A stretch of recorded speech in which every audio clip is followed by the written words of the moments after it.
Good morning. Welcome to the July meeting. We have a new hearing officer, Tim Ellis. Tim, welcome.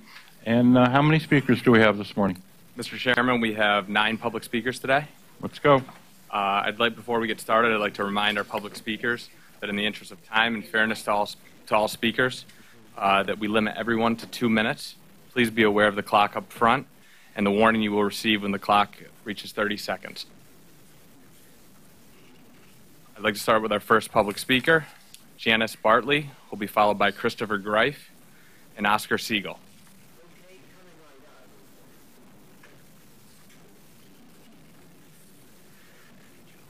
Good morning, everyone. I'm Oscar Siegel. I'm 23 years old. I live my own supportive apartment. Oscar, you're number 3 in the reading. Did Janice here? She was listed as the first one? Sorry.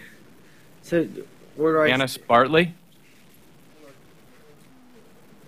If we can get a hand mic for Janice.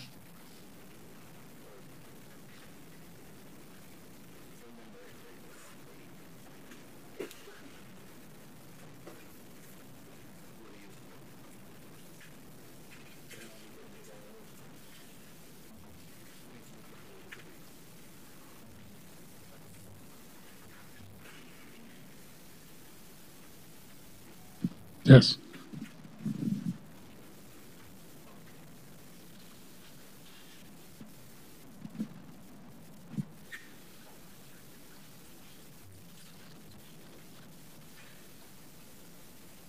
My name is Janice Bartley and I have been taking Access a Ride for about 20 years. When I was here before, I shared my experiences with Access a Ride. It's a no-winning stress a ride. I am dealing with new issues which I think are also very unfair, and have heard from many of the other self-advocates that I work with that they have had similar experiences. I was recently suspended back-to-back for not canceling my rides on time. I think it's very unfair that I got penalized for being a few moments late a couple of times when the drivers that I have been sent by Access a Ride have been far more inconsistent. I need to be able to depend on Access a Ride to get to work, or from point A to point B to live my life and to get to work. As Access a Ride users, we've learned to expect drivers to be inconsistent picking us up. We give them their 30 minutes or often more, and understand that there are always going to be issues when dealing with the complexity of traffic in New York. I also need to be able to depend on Access a Ride to understand that I face complexities in my life as well, and would like a degree of understanding if I have difficulties making a time window that is 1/6 the size of the one the drivers aim for. After having faced countless days when I have been late to work or missed appointments due to the tardiness of drivers, it feels doubly unfair to then be punished again by a suspension of service that will only lead to more lost time at work and missing more important medical appointments. No one knows what we go through on a daily basis better than we do. If all of us could get together with the MTA's new accessibility chief, I am sure we could come up with solutions on how to make the issues with Access a Ride improve for the better.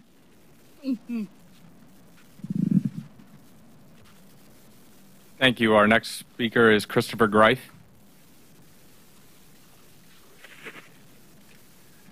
Good morning. I'm Christopher Greif, member of the Transit Riders Council. I wanted to thank Mr. Byford thank you for him, and the community want me to thank you because we are now getting SBS B44 stopping at Avenue R.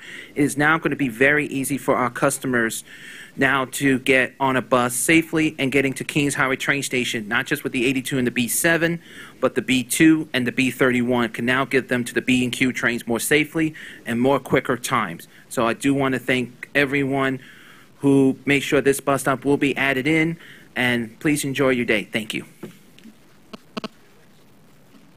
Thank you. Our next speaker is Oscar Siegel, followed by Michael Howard.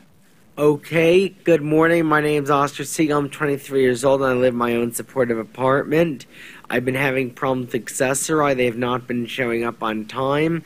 So, I've been trying, and when they don't show up, they've sent me a yellow cab or a green cab when they don't show up, or a gray car service, because yellow cabs, green cabs, and car service could work for the MTA, but the thing about the yellow cabs and the green cabs, they ignore the meter because they could work for the MTA.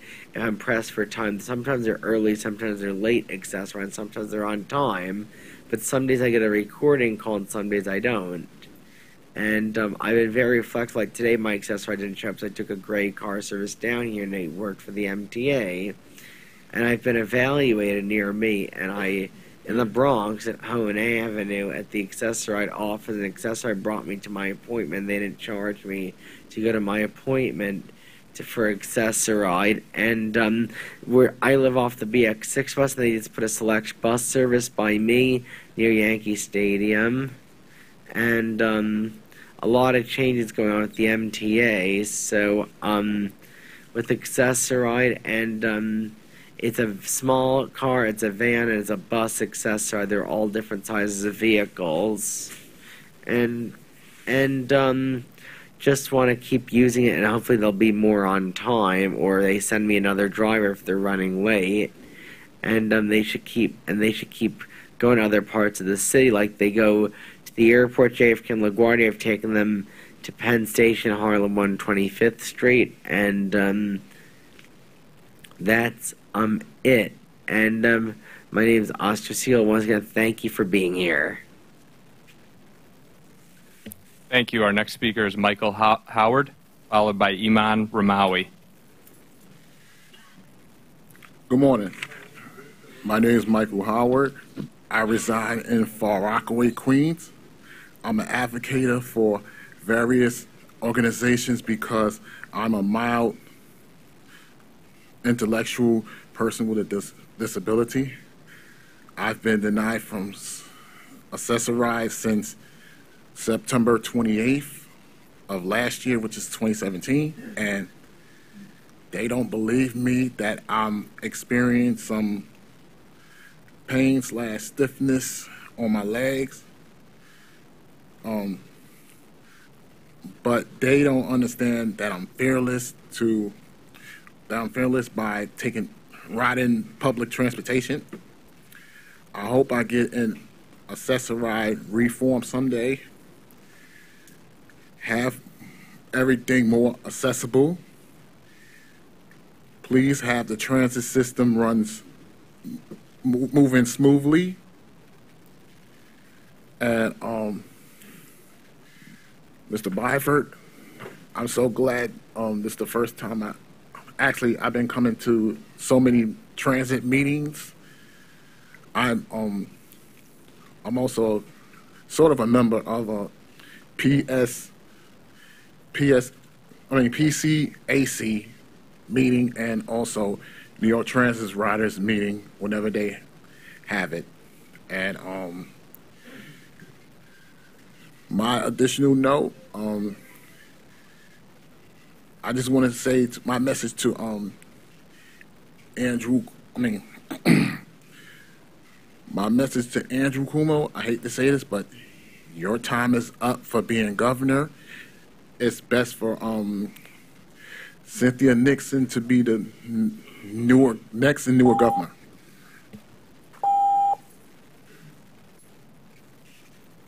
Our next speaker is Iman Ramawi, followed by Ellen Shannon.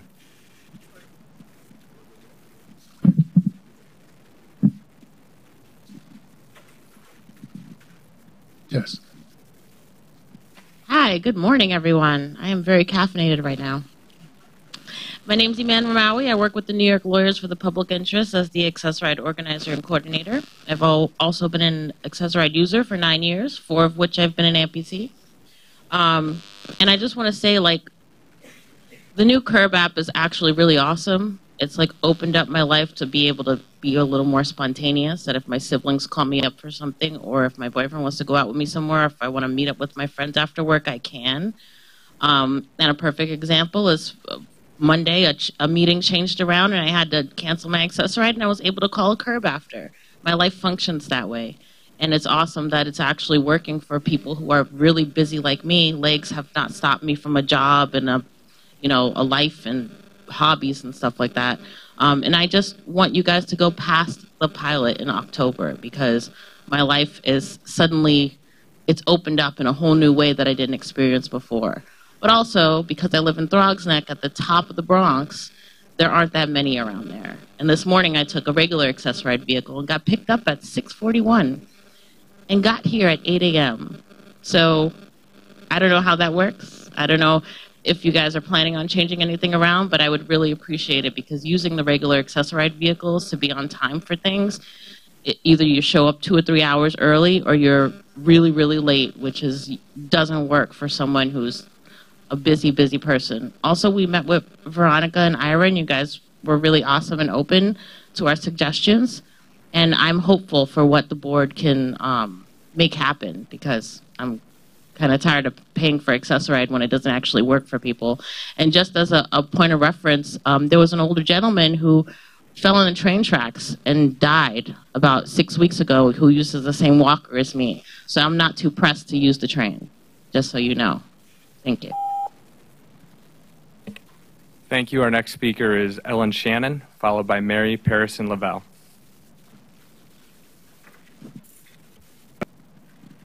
Good morning. I'm Ellen Shannon from the PCAC, and I'm here to speak about the progress reports we heard last month from 2 of the MTA Board's working groups. The update provided by Commissioner Merdler highlights simplifying, streamlining, and expediting the procurement process, a key component of the Fast Forward plan. We're happy to hear the group has set significant goals, shortening the procurement timeline process from 278 days to 113, a nearly 60% reduction to the current timeline, or the difference of a procurement taking 9 months versus 3.5 months. This would be game-changing for the MTA's ability to attract competitive bidders. Even more so when combined with the healthy recommendations from Commissioner Reckler's group, which focused on the need to demonstrate that the MTA spends its capital investment money wisely. They looked at driving costs down and also increasing project bids. Problems that drive bidders away also drive costs up, such as requiring contractors to assume all risks on a capital project, which leads to worst-case scenario bidding folded into the price. We encourage anyone interested in improving the MTA's project costs and timelines to watch these 2 presentations from the June MTA Board meeting. We applaud Chairman Loda for leveraging the strong skills that this volunteer MTA board possess. We at the PCAC believe it is now time to create a public dashboard using performance benchmarks to show MTA stakeholders where the MTA is now, and let everyone watch as the MTA follows through on the recommendations being put forward from these working groups, particularly important in light of the next capital program needs. We look forward to today's reports from Commissioner Vanderpool and Commissioner Greenberg. We New Yorkers have an MTA board to be proud of, and want to thank you all. Thank you. Our next speaker is Mary Parison Lavelle, followed by Dorothy Zuniga. Good morning. My name is Mary Parison Lavelle, and I'm the chair of Civics United for Railroad Environmental Solutions.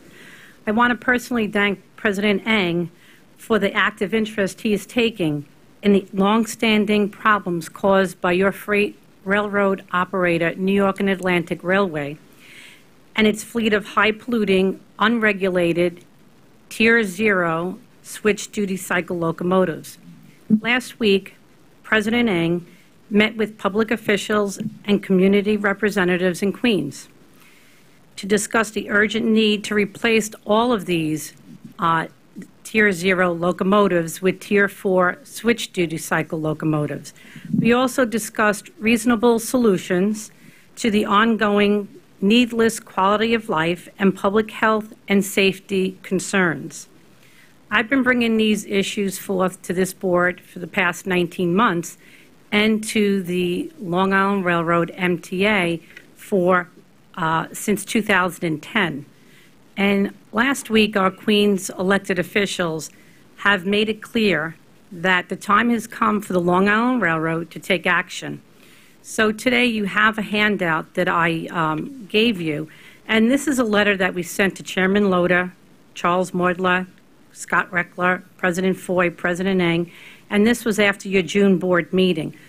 The letter includes problems and fixes for the problems that the MTA board members pointed out during the procurement and cost task force presentations and discussions.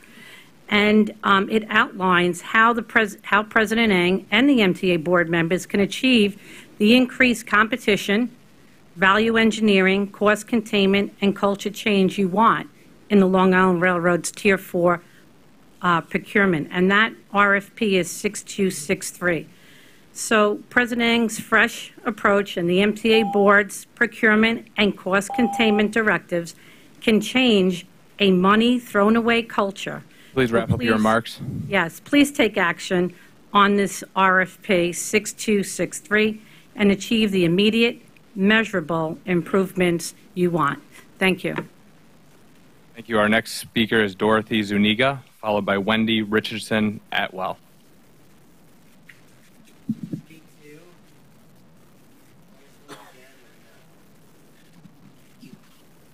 Good morning, ladies and gentlemen. My name is Dorothy Zuniga, and I am a group leader for MS support group for Brooklyn Best, and also I'm part of MS Finance in Queens. My concern today is for accessory.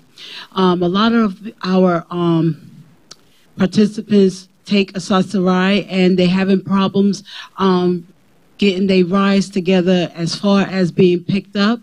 One person schedules her trips online, and for some reason, they can't find the address. That's one. Another person, she has a scooter, and she also she was approved for the e-hail, but with that, they didn't have any room for her on the vehicle in her ride. So it's just making it very difficult for my participants, my members, to make it to the support group. So I'm just very concerned because they need a support group in order to, in order for them to be very, what's the word I'm looking for? Let me take my time. Okay, they need a support group because it helps us. With multiple sclerosis, we need to be, we can't be,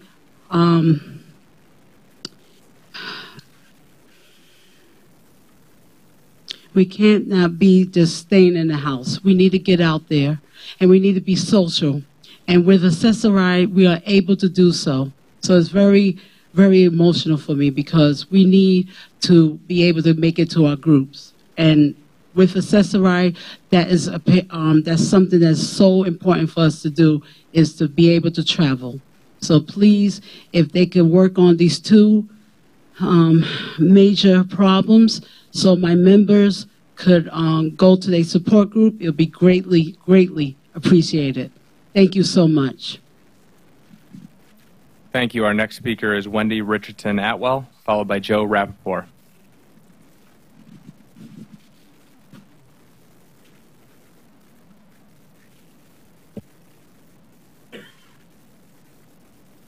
Good morning.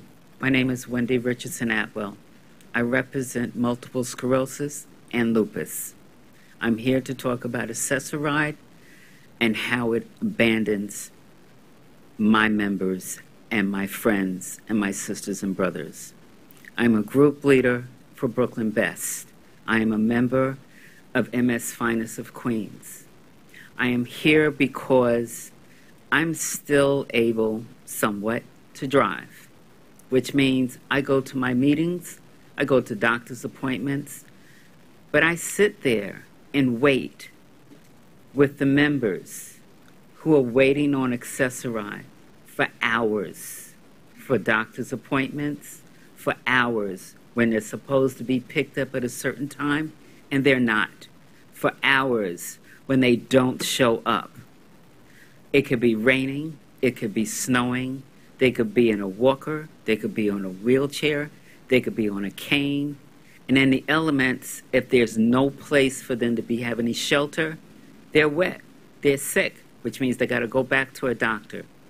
If they don't show up, they don't make their doctor's appointment, which is vital. If we sit up there and they're late, you get a 15-minute grace period for a doctor's appointment. Then they have to wait 2 to 3 hours. That's unfair. I want you all to be able to understand the importance of this assessor ride and how it's geared to helping the people who have disabilities like me. No, I don't look like everybody else, but I struggle with 2 autoimmune diseases every single day. Please take note, because I will be here every month talking about the same issues. Thank you. Thank you. Our next speaker is Joe Rappaport, followed by Kate Slevin.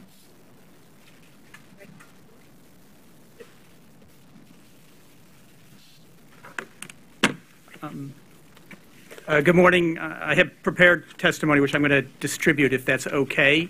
And it was a rare occasion for me to praise the MTA for the on-demand program and to thank to the chairman and everyone else who has worked on this, Mike Cosgrove, to make this pilot program work for people so they get an on-demand ride. You've heard today from people who've had bad experiences still with Access-a-Ride, but this pilot program, which allows people to use the Curb app or call in for a ride right away, really works for people, and we want that to work for everyone who uses Access-a-Ride. I'm going to ask Gabrielle and Milagros, to talk very briefly about some of the experiences they've had with on-demand.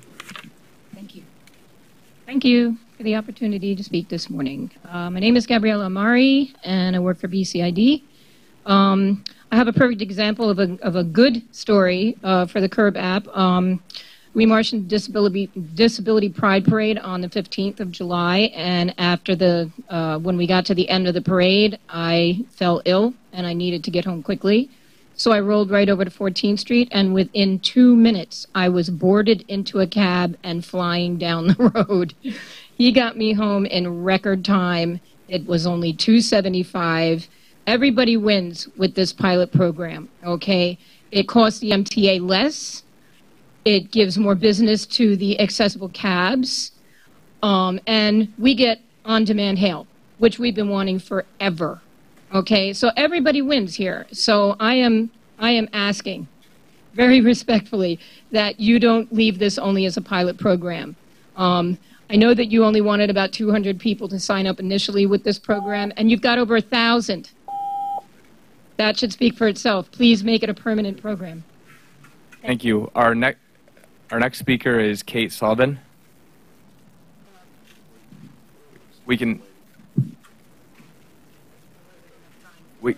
Our next speaker signed up is Kate Slevin. We can have, ma'am, if you would like to go, we can have you go towards after the other speakers who have signed up.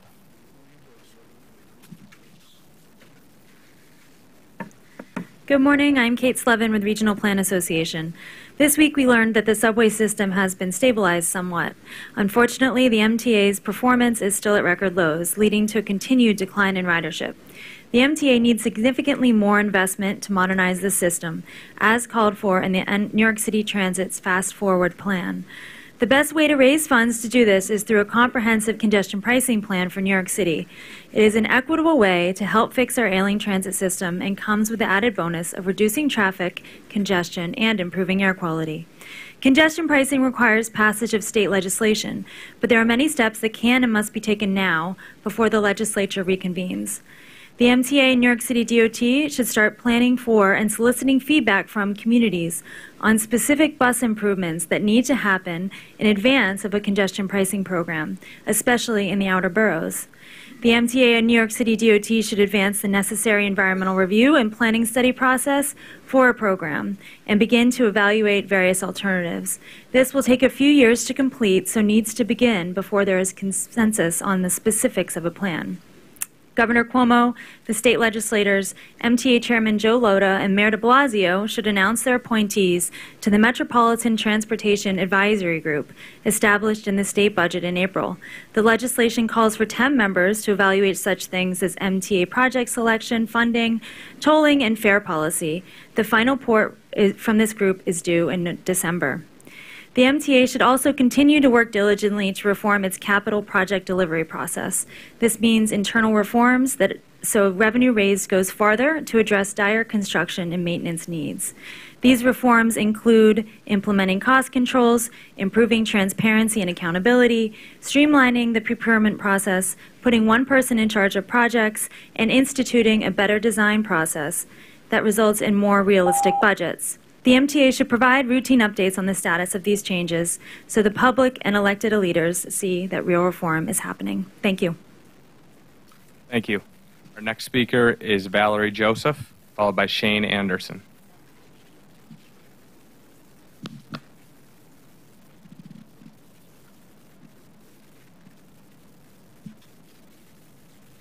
Good morning, MTA members. Many of you may already know who I am. My name is Valerie Joseph, accessory advocate for the Brooklyn Center for the Independence of the Disabled, and also a member of the Accessory Reform Group, ARG. I am also a user for 20 years. Thank you for letting me take the time out to testify today about your CURB app program.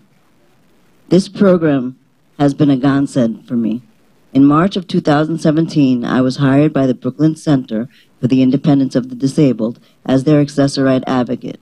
But I was taking accessoride to and from work every day. The problem there was that I was getting to work 1 to 2 hours late. If I didn't have a good ED, I would have been fired by now. In November, I was able to enroll in the CURB app program for on-demand service. The program didn't work perfectly in my area in the beginning, Queens Village, but now I have no problems.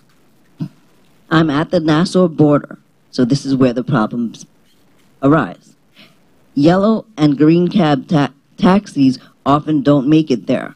At this particular time, they are making it to my area. But after those early hiccups, things started to work much better, and I can rely on CURB. At this moment, I am picked up on time and able to travel where I need to go with no troubles.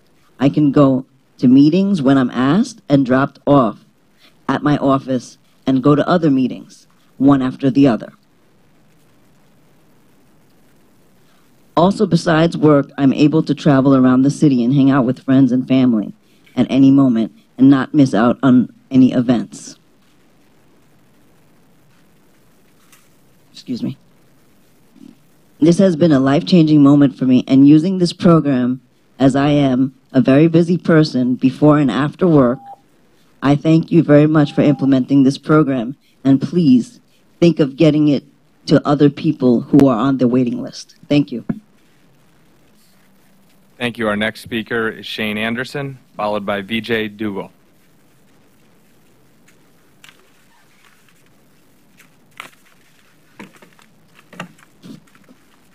Thank you.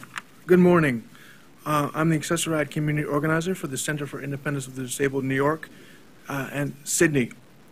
Sydney is a member of the Accessoride Reform Group as well, which is funded by the New York Community Trust. Many were excited to hear that there was going to be an on-demand pilot for those who can use it. The ability to schedule a trip when they need it and not far in advance has been revolutionary. The program is a much-needed step in the right direction, giving users the same freedom to travel as people without disabilities have. Fetty, an Accessoride user, said, now I have the ability to travel anywhere I want to go, and I'm not at risk of missing my appointments. for traveling using the pilot program is one of the greatest services I have ever used. However, many Access-a-Ride users, like Alan, for example, are unable to use the on-demand pilot program. And he says, I need the freedom to call when I need to go home and to call when I need to be picked up. I demand the same rights and privileges as any other New Yorker. No more, no less. I refuse to be treated differently just because I have a disability. Many who have enrolled are waiting still to be part of the pilot program because they're still on the waiting list. But those that Access-a-Ride users have been clear. Expand the pilot program. Make it permanent. Open it to all users. People with disabilities must have the flexibility to travel on demand like everyone else. Thank you. Thank you. Our next speaker is Vijay Dugal, followed by Milagros Franco.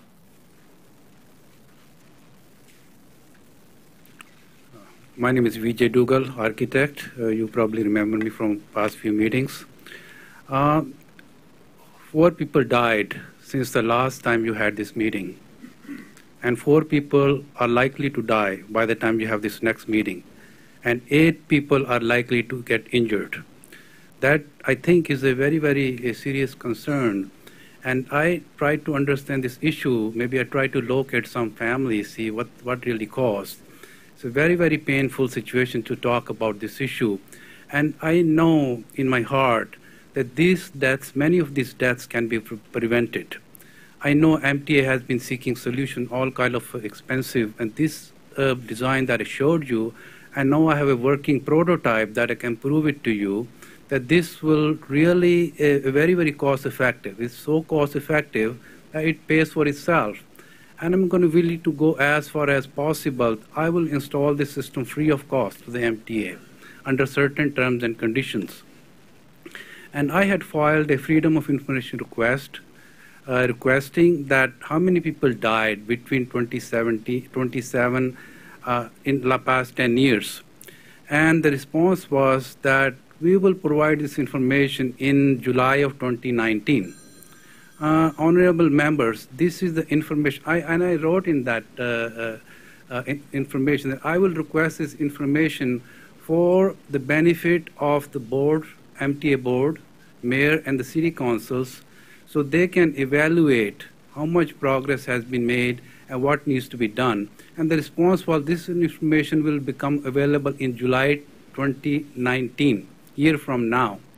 So, if you don't have this information, how could you possibly make decision that what worked and what did not work?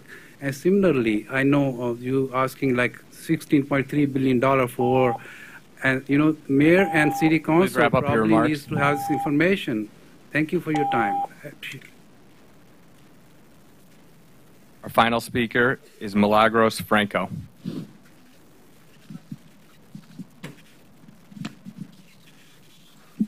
Good morning, ladies and gentlemen. My name is Milagros Franco. I work for the Brooklyn Center for the Independence of the Disabled. For any of you that have a pet, you'll probably understand why this story is so important to me. I believe it was April 4th. I went to greet my bird, and she was in respiratory distress. And because of the curb, she's alive today, because we were able to rush her to Columbus Avenue. Can you imagine me trying to take a sick bird on a train or Access-a-Ride? No, people. Bringing a bird that's already in distress in a train or a bus wasn't conducive to her health. So curb saved my bird's life. And it may be silly to you guys, but it's wonderful for me because I'm a very, I love my animals. Thank you, Curve. Thank you, MTA. And please continue the program. It's a breath of fresh air. Thank you. Thank you. Mr. Chairman, that concludes our public comment period. Thank you, Tim. Good morning again to all, and welcome to the meeting. Today we're going to begin with 2 brief working group presentations. We're going to hear from Veronica Vanderpool on paratransit. Then we're going to hear from Ira Greenberg on station accessibility. Let me turn the floor over to Veronica for her presentation. Thank you, Mr. Chairman. Good morning, everyone, and good morning, members of the public. Since our task force was formed, I'm happy to say that we meet monthly to discuss progress and to discuss ideas and to discuss things that are happening in the press. And the staff and the team in paratransit is always well aware of what's going on. They're always taking copious notes during committee meetings and board meetings. And I want to thank all of you who come every session, both for the committee meetings and then the board meetings, to share with us your experiences and continue to raise issues of concern and also give praise. And we've heard a good deal of praise over the past several meetings regarding our on-demand e-hail pilot program. So I want to start with that and talk a little bit about that. So many of our customers and many advocates have talked about how transformative this pilot program has been. As a refresher, this is something that was launched in October of 2017 as a 12-month pilot. It is anticipated, 12 months later, October of this year, that the pilot program will end. I want to say that there is a strong commitment to continuing this pilot beyond the pilot program, meaning November 1st, we're not expecting this pilot program to shut down. What we are committing to is looking at the next phase of this pilot program and what that entails. Specifically, we're looking at other models around the country for e-hail to see how and what we might learn from those other models around the country so we can continue to expand this program and deliver improved service to so many users. Right now, only 1,200 participants have been in the pilot. We have significantly more Access-a-Ride customers and users. That 1,200 represents just a small fraction of our overall Access-a-Ride user base and customer base. So we are committed to finding ways to expand that. We've spent over $60 million in this 1 year, or soon to be 1 year, pilot program, and I think that shows our commitment to making the investments needed to incorporate this e-hail and this on-demand pilot into our larger multimodal strategy. There's actually a procurement before the board today. It was discussed in the New York City Transit Committee meetings on Monday, and it just, again, shows that we've invested this money and we're continuing to look at ways to make these investments.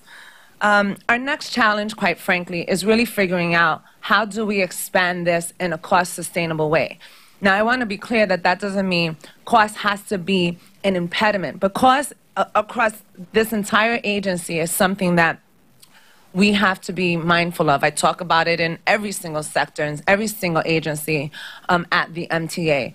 But that doesn't mean that we can't look forward just based on cost impediments. But there is a real challenge, as there is a challenge across this entire agency, on how to deliver more within limited cost constraints. But I will say that I am committed to advocating for a significant investment in this particular program and in paratransit and Access-a-Ride. I know I'm not the only one on this board that would be committed to finding those resources and making sure that there's a significant investment in this program and other new initiatives that have been underway and are on the horizon moving forward. So moving along in the e-hail pilot sort of category, we are currently talking to the Federal Transit Administration, TLC, and then ride-sharing providers to see how they how they all can support the expansion of the e-hail pilot. There's a lot of different stakeholders and decision makers that have to be part of this discussion. You heard me say Federal Transit Administration, so this is a pilot program that has to be done in close concert with the FTA, with the feds, and in adherence with their rules. So that is a big component that we are currently, and the staff is currently working with. And many of you, over your many months of comment, have talked about better partnerships and better opportunities with TLC and then ride-sharing companies. And the staff and the team is definitely working on that. And there's a lot of conversation about how we can all work together. Again, adhering to some of the federal guidelines and rules and mandates to incorporate them and include them into the expansion of the program. With regards to reducing shared rides, that is a key comment that is made by a lot of our customers and our users and advocates. And I'm happy to say, and this is not necessarily a new update, but it's certainly worth a refresher. We have new scheduling software that is currently being procured, and we also have, I want to look so I don't use the acronym, Automated Vehicle Location Monitoring System. And basically what that's going to do in real language is provide us with real-time conditions on the road. Why is that useful? Because it will impact the schedules and make the schedules better schedules, because we actually know if there's an accident. We know if there's a backup on a highway, and we can incorporate that feedback in real time into the schedules. This new software and this new monitoring system is going to help us make more linear routes. Why does that matter? Because so many of you often know your frustration with going from or having a scheduled appointment in Manhattan, having to go to Brooklyn first, and then to your appointment. Having more linear routes is our way, and this software's way, of eliminating you going out of your way. So reducing and hopefully at some point moving beyond customers going to another borough or even across town. So if you need to stay on the west side of Manhattan, you shouldn't be rerouted to the east side in order to come back to the west side. So this scheduling system will allow, again, for more linear routes to reduce all of that roundabout. Again, moving along, at the end of June, many of you know that the MTA launched a beta version of its app. And in that app, also incorporated the My Access-A-Ride app. The My Access-A-Ride app has been piloted for a few months now. We invited 100 participants to provide their feedback on the app. It's been fantastic. And the staff and the team has worked closely with the public and internally to really tweak the app and make it better. I've been using it myself. We've gotten a lot of positive feedback from our users, particularly on the My Access-A-Ride app, which again has been incorporated into this larger My MTA app. And one of the positive pieces of feedback we received was that it is one seamless portal or application for all of our users of the system. While there was a good deal of appreciation for the My Access-A-Ride app as an independent function, there's been a lot of positive feedback about incorporating that into the larger app. So once you're in, if you need an accessible ride or trip planning, you can do it all in, the same function. And that's been very, very wanted and very highly praised. We are exploring new ADA accessible or friendly bus designs. In fact, there's one that's been talked about a good deal. It was mentioned in Monday's committee meetings. There's a new ADA bus that has a ADA-friendly vestibule and an automated ramp. It's currently being tested in Staten Island right now. It is designed for the express commuter bus route. And the team is currently right now identifying other pilot routes to bring this new bus design on, particularly routes that have a high ridership of wheelchair users. So expect to see those routes named sometime in the next several months. We continue to look at how we can optimize the application process. It's something, a key point of feedback we've often received. One way we're doing that is just something actually kind of simple is condensing the paper application, reducing the number of pages in the application. And in addition to that, we've also revamped our paratransit website to make it more user-friendly, have information grouped differently and easier for the public, and quite frankly, even folks like myself to find our way. We are also examining administrative and procedural changes with New York City DOT to better accommodate, or rather not better, but to accommodate accessorized vehicles in bus lanes. And that has been a request of the advocacy community for quite some time. That is currently being looked at, and as I've mentioned, there's some administrative and procedural changes that have to be discussed. It's not just a simple decision. Some things have to be tweaked, but that is underway. I only have a little bit more. Bear with me. We've heard our customers' demands for improved customer service and service delivery, and we want that too. And we actually terminated, or the team actually terminated, a broker-vendor contract for underperformance. This vendor went through the normal channels, and the team went through the normal channels of following up and such, and this particular vendor was not meeting our expectations, so that contract was terminated. We heard Alex, our first senior advisor for system-wide accessibility, on Monday, in his remarks talk about new training. And many of you have brought that feedback to the board before, how there has to be improved sensitivity training and, quite frankly, improved operational training. We have a constant and frequent commenter about who uses our express buses, who's often instructing the operators of those buses on how to use the lifts. So Alex has noted that he and his team are undergoing a review of those training procedures and establishing new mandates and new requirements for all operators. So they have the latest operational training. They're improving the frequency of that, but then also addressing sensitivity training, which is something that we've heard from our customers and the advocates many times before. We continue to improve our outreach and our communications with the advocacy community at large. I and Commissioner Ira Greenberg participated in a meeting with members of ARG, and I appreciate Iman for shouting that out earlier. It was a great meeting. Alex also joined that meeting. It was his first week on the job, and it was incredibly productive, as was mentioned. And this is going to be not the last of a series of ongoing conversations. And then lastly, Sarah Meyer with customer service reporting, which is a new sort of initiative that she has undertaken with her team, has noted that there has actually been an improvement in commendations for Access-a-Ride. Now, I want to point that out for a few reasons. Of the service that has been surveyed in 2017, so we're talking bus service, subway service, Access-a-Ride service.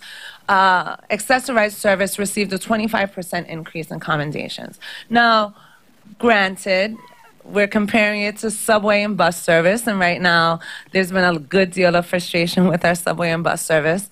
But I always think it's worth noting when our customers notice improvements and they share them, because in addition to sharing what's wrong, we want to hear what's right, and we appreciate that feedback. And in 1 year, from June 2017 to June 2018, we've seen an increase. So I want to thank those people who provide that positive feedback also.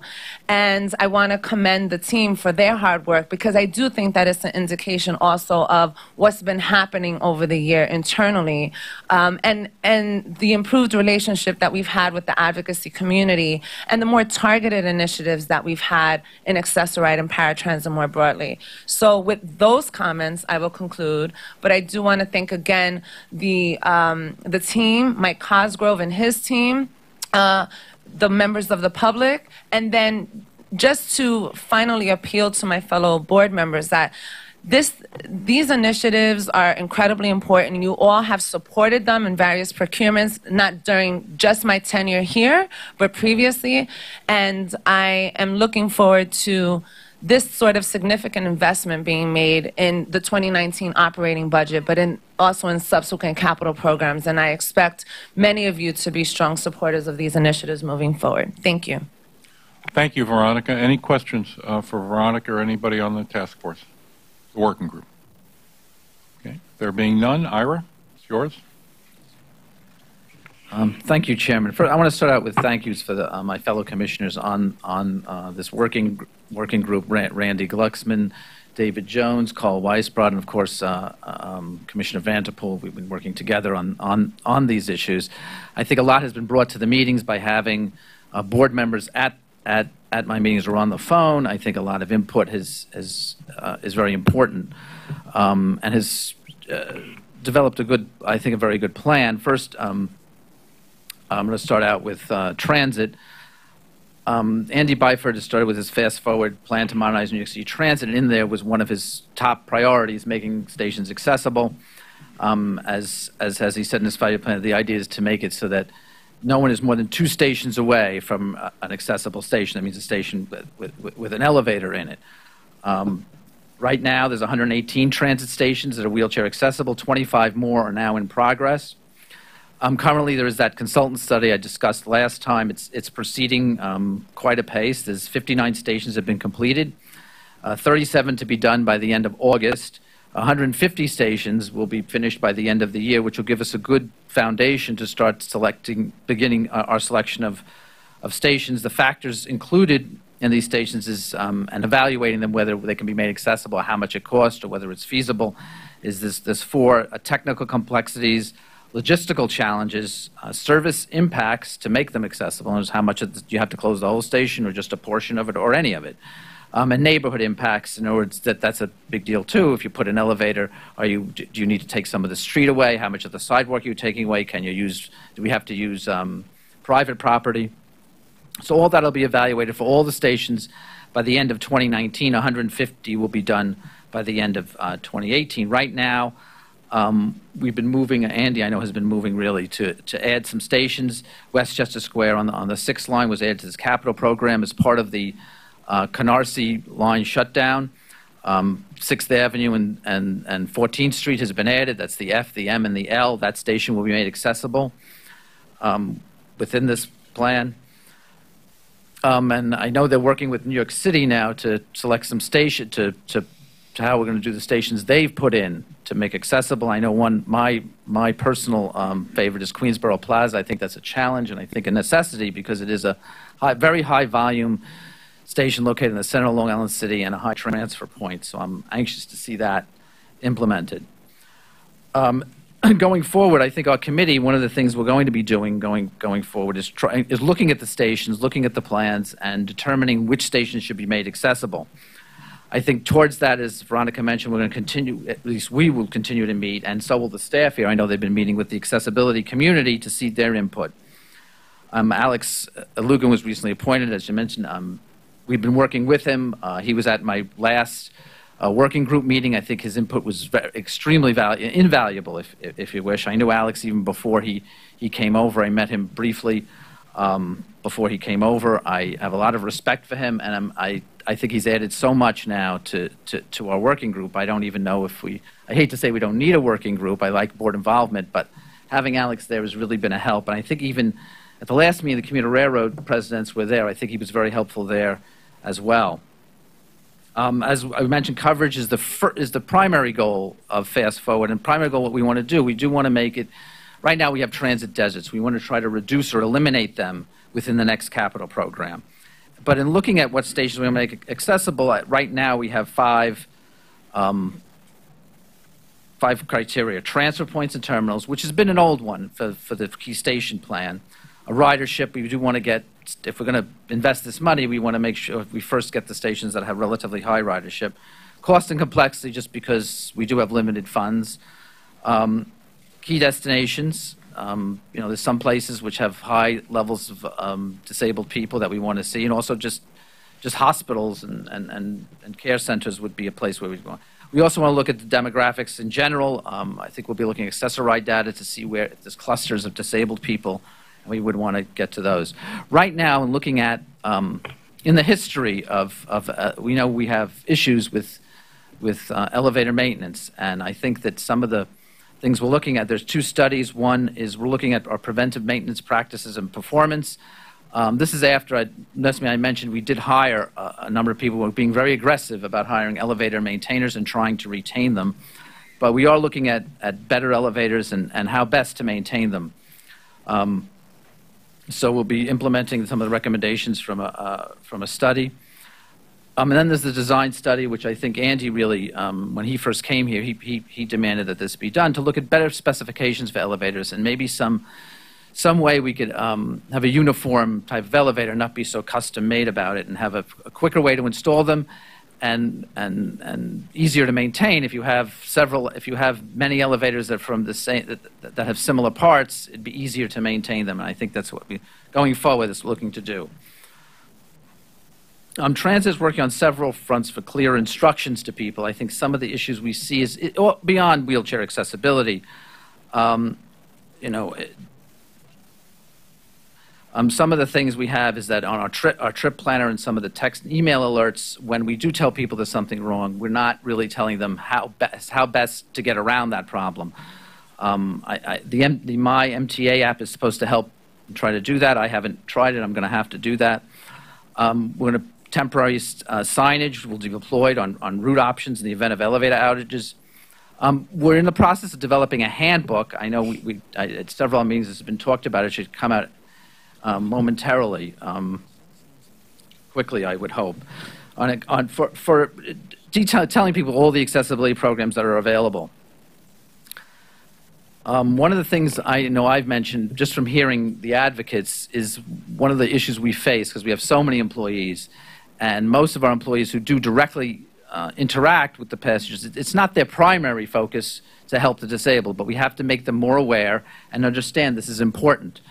I think that I know both Darrell and Andy has committed to it, and the railroad presidents at the last meeting committed to it as well. They're going to make sure people are properly trained, and we're going to increase sensitivity training across the board.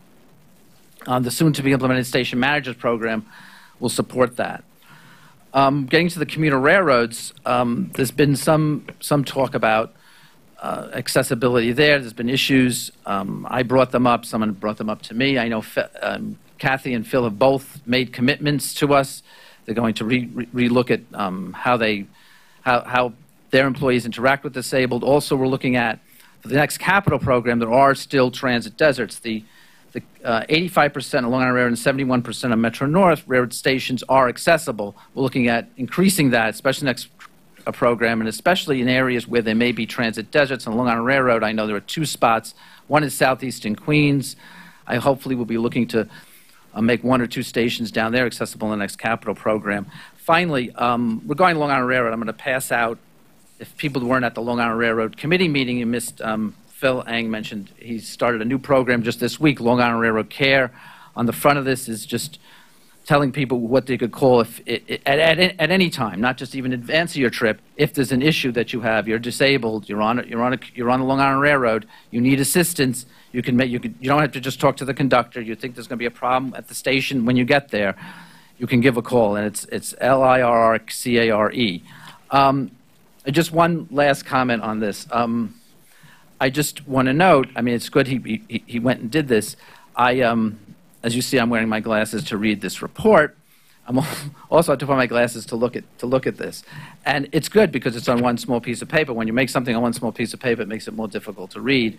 I'm sure we're putting this on our website, and it's probably much larger on the website so people can see it. But anyway, it just I think that's what we're trying to do. By the way, is make all our employees aware, include from top to bottom, of the challenges that disabled people face. I think that would go a long way to make us, whether it's capital planning, whether it's conductors, trainmen, engineers, or train station personnel, understand what it's like to be disabled, the challenge they face, and I think that would make people more apt to help a disabled person, which is part of their job. So, in conclusion, I do want to thank all the presidents, Andy, Darrell, Phil, and Kathy. I think they've been very involved, engaged, and leading their agencies in a way that's going to, I think, make the system more accessible and more fair to the disabled. Thank you. Thank you, Ira. Are there any questions for Ira? Yes, Mitch? Ira, you had indicated in your beginning remarks that the goal was to ensure that every other station, or there would be no more than 2 stations apart. No more than 2 stations. No more than 2 stations apart. That's the transit goal. Is the transit goal. Based upon the activities which we are now doing with the additional funding for a variety of stations, when do you believe we will meet that goal? Well, wait. I think we're going to meet the goal at the end of the next capital program. But Andy, do you think it could be sooner than that? May I help you here? Yeah. So the intention is we can do that within 5 years, and we can do that with the addition, the targeted addition of 36 more stations. So by doing it scientifically and infilling the gaps, we can achieve that objective within 5 years, no more than 2 stops away from an accessible station, which is a massive leap forward. You mean 2023? Would be when we think we'll. I just want to make sure it's clear, because sure. I mean, at the moment we currently have stations being undertaken. Work's being undertaken, as you alluded to in your remarks. We need to do another 36. Obviously, we'll need funding for them. That will come about, I'm hoping, as a result of the next capital program. But it's all set out within I the think plan. Mitch's question, and also for the community, I think it's important to note, when are we saying, if we get a fully funded capital program for the next, what year will we have that goal met? I assumed it was 2024. 2024. Yeah, okay. That's what at the end of the next capital program, which is 2024. A fully funded capital program, including the means to implement the proposal, for lack of a better term, would ensure that no person would be 2 stops away, I may not be saying it correctly, from an accessible subway stop. That's the goal. This plan is predicated on having the funding in the next capital program. So by 2024, if that is the case, then we can deliver that massive milestone of that we just described by 2024. Thank you. What it ultimately means is when you look at the map and there's symbols to show the wheelchair accessible, there'll be no more than 2 stations in a row that won't have those symbols. And hopefully, not just the symbols, but the elevators will be working at all the stations that we say. Commissioner, just for clarity, it's not quite no more than 2 stations raised. It's, if you imagine, if there's a station here with an elevator and one here, you'll be no more than 2 stops away. So it might be that there's a bigger gap, but if in the middle you can go 2 stops that way or 2 stops that way, then you would still be 2 stops away from an accessible station. Do you understand what I mean? That you might have this one here, and then 4 in between, or 4 in between. But then from that midpoint, you can go either way to still be no more than 2 stops away. That's how we do it with 36. Now, obviously, what we want to do is to go way beyond that. And the Fast Forward plan, again, in the second 5 years, anticipates 130 more stations being made accessible, where we're really then within striking distance of finishing the job off, in addition to what we already have, which is 118 at present, with 25 in construction. It's just a point of detail. It wouldn't be 2 in a row. It's the extremities. You'd be still no more than 2 stops away. Everyone got it? I had to get my head around that. But it makes sense. You might have to backtrack. You're still only 2 stops away. That is light years from where we are currently. Thank you. Any further questions? Okay. There being none, just a few comments before we start. I want to thank Veronica, and I also want to thank Ira for their presentations this morning. And following up on last month's board presentations regarding construction and procurement practices, many of us are going to be at the New York Building Congress on the morning of August 8th to discuss with the community, both the private sector and the building and trades as well, discuss ways in which we are improving our construction and procurement practices, doing more, better, faster, and most importantly, less expensive. We'll be providing more updates to the board, both on the presentations that will be made there, as well as updates to the working groups. Second issue, during our meeting later today, Bob Ferran will be presenting our operating budget financial plan. As many of you know, statutorily, we're required in the month of July to provide an update on our operating budget, a 4-year financial plan, as well as a preliminary budget for next year. That preliminary budget that will be presented today will be updated throughout the fall, and in November, it'll be the basis for the proposed, presented again, and then a basis for the final proposed budget, which will be presented to all of us here at the board in December and presented for a vote. This update, I want to remind everybody, is about our operating budget and does not address our capital plan or our need, as we were just discussing, for significant capital funding. I'll leave most of the details to Bob, which he'll do this at the very end of the meeting, but I do want to really highlight what I believe is the key takeaway, and that is, while our operating budget is balanced this year and is proposed to be balanced for next year, in the out years, we have gaps. And we've always had gaps, but I think it's really important when we look at this. It reveals a clear and urgent need for new and consistent revenues. It's been a common theme in all of the discussions so far this morning to address not only our future budget gaps on the operating side, it's also, really important that we find new additional sources for capital. In this respect, I encourage a more robust both debate, conversation, and decision-making about new revenue sources that are going to be necessary for the solution for the MTA to move forward both on an operating basis and a capital basis. Next, I'd like to give the board a brief update on the condition of MTA employee, New York City Transit Authority employee, who was shot on the subways last week. Our employee had just left work and was on his way home. I believe it was a southbound number 3 train in Brooklyn when an argument broke out on the train. A fight spilled onto the platform when one of the men opened fire into the train, hitting our employee, who was completely an innocent bystander. It's a classic simply in the wrong place at the wrong time. Andy Byford and I met with him at the hospital shortly thereafter, as well as with the NYPD. And I'm also thrilled to say that the employee is okay and he's on his way to a speedy recovery. He was in spite of what happened, he was in remarkably good spirits. And Andy and I were both impressed with his great attitude as well as his wonderful family. He was there with his wife and 2 children, 2 teenage children, his mother, his father, and his sister, who was also an employee of the New York City Transit Authority. It's a very proud New York City Transit family. He's a courageous guy, and we're extremely proud to have him as a member of our family. And finally, I'd like to take a moment to acknowledge Doug Johnson, who I don't see over here, but I believe, Doug is over here at the table. Doug is our budget director. Doug is retiring this Friday after 35 years as a member of the MTA Budget Division and 9 years as its director. Doug, we want to thank you for your many contributions, your many sleepless nights, and many contributions to this organization and for your years of dedicated service. I would love to give you a round of applause and thank you for everything that you've done.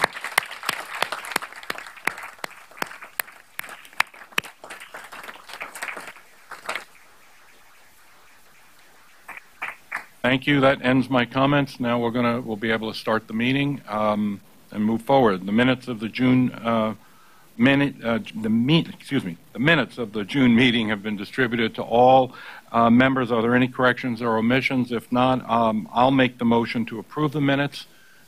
It's been seconded. Any change or comments? There being none, all in favor say aye. Aye. The minutes are approved. Now to the welcome, Larry. Now to the Committee on Finance and Larry Schwartz. We're going to we'll move it over to Freddie. Thank you. Mr. Chairman, the Finance Committee met on Monday and reports the following. There are 2 action items for board approval. The first action item requests the board authorize the necessary documentation and activities to increase board authorization to issue up to $700 million of taxable revenue anticipation notes under the Transportation Revenue Obligation Resolution to provide for short-term liquidity. The second action item approves the extension of the owner-controlled insurance for East Side access. The committee recommended these action items, and I move them. I'll second them. Second them. Do we have any questions or comments? Yes, David. Mr. Chairman, I recuse... No, David Jones first, and then I'm starting to repeat myself. I've been very concerned, obviously, with the debt service that we are taking on. Now, as you said, approaching 16% of our budget and potentially rising to 19%. And whether this is a question the full board should discuss in terms of potentially what is the cap ultimately on how much debt we can take on before we start to risk the institution. Bob? We have been watching this through each of our financial plans. You and the Vice Chairman have raised this many times. It is our flexibility, our ability to maintain a balanced book and records. When our revenues move up and down, our expenses can be higher than we expect. So we do watch what is locked in as debt service. I feel very comfortable right now where we are. We will continue to monitor it, but I appreciate your concern. I appreciate the continued concern. I think it's appropriate for the board, but it is something that we do look at. And part of the reason that we do financial plans, 4-year forward look, is for that reason. We want to make sure that as we look forward, we can see that we are not overextending ourselves through the taking on of more debt service. So I appreciate the comment. I appreciate the concern. I think it's absolutely appropriate for the board to raise these issues. But again, that is one of the benefits of having a 4-year look forward, is that we can, see these things well ahead of time. So thank you. Mr. Merdler? Mr. Chairman, please note that I recuse from the insurance item. So noted. Any other further questions or comments? There being none, all in favor say aye. Aye. Any opposed? The action items carry. There are 3 non-competitive procurements in the amount of $3 million. The committee recommends these procurements, and I move them. I'll second them. Are there any questions or comments? There being none, all in favor say aye. Aye. Any opposed? The vote on the non-competitive procurement items passes. There are 14 competitive procurements in the amount of $40.2 million. The committee recommends these procurements, and I move them. I will second it. Are there any questions or comments? There being none, all in favor say aye. Aye. Any opposed? Motion's carry. There are 4 ratifications in the amount of $30.9 million. The committee recommends these ratifications, and I move them. I'll second these ratifications. Are there any questions or comments? Just to be clear, these are the ratifications under Emergency Order 168 as opposed to the ratifications presented at the New York City Transit Committee meeting? Yes. Yes, they are. No. Yes, they are. Okay. Thank you. Mr. Chair? Yes. Jamie? I'm going to oppose these ratifications, and not because I don't think that the procurement should have been made, but I am concerned that when we first put the process of ratifications in place, at least to my view, the procurements under the EO became very constrained and narrow, and I think they should be. But I don't think these procurements, or some of them, should be made under the EO. The EO was really an order that was for the purpose of remedying an emergency for the repair of track signals and switches primarily. And after a year of that order being in place, I think what you see in these ratifications are really things that are for the long-term maintenance of the system. They're important, they should be made, but as fiduciaries, we should have the opportunity to opine on them in advance of their being made, not as a ratification, and some of them probably should be being made competitively. There's a $15 million procurement in here for CBTC. I just don't see how that's the response to an acute and imminent emergency that threatens life and property. To the extent it is, then pretty much everything we do is an acute and emergency response, because this is just sort of the next phase of what we need to do with the subway system. I think it's part of a push and pull as to whether this board are the sole fiduciaries of the economics and policies of the institution, or really is something more akin to an advisory board. And I, on that basis, respectfully ask that in the future, management really restrain itself from procuring things that really fall into the category of necessary and important, ongoing, regular maintenance and extension of the system. Veronica? I share similar sentiment as Commissioner Vitiello, but I specifically am going to vote against the ratification for scheduled bus services to supplement LIRR's existing third-party bus providers of $2.9 million. I do not understand, under the Subway Action Plan emergency order, why this is in the category of ratification. So I will be voting specifically no against that one. Carl? I would just like to support what Commissioner Vitiello said. I think we have to look at these emergency order procurements really carefully, and there is a very, very fine line between what is truly an emergency procurement, which I can certainly understand us supporting, and procurements that should just be made in the ordinary course of business. I'm very, as will be seen later, on the transit procurement ratifications. I'm very uncomfortable just generally with us being in a position of ratifying things that we have no say in one way or the other. I don't quite understand why we do it. Andrew? In light of my various fellow commissioners' comments, how long does Executive Order 168 go on for? When is the emergency determined over? It's being done on a month-to-month basis. I'll inform everyone of its current status as it changes. Yes, Commissioner Jones. Along this, a 30-day renewal of an emergency order. I've never seen. I've been in city government. I've never seen anything like this. It's a requirement under the state constitution. It's very different from the charter and how it works. Understood, but I'm very concerned that we're having a process that is becoming institutionalized with no new emergency condition.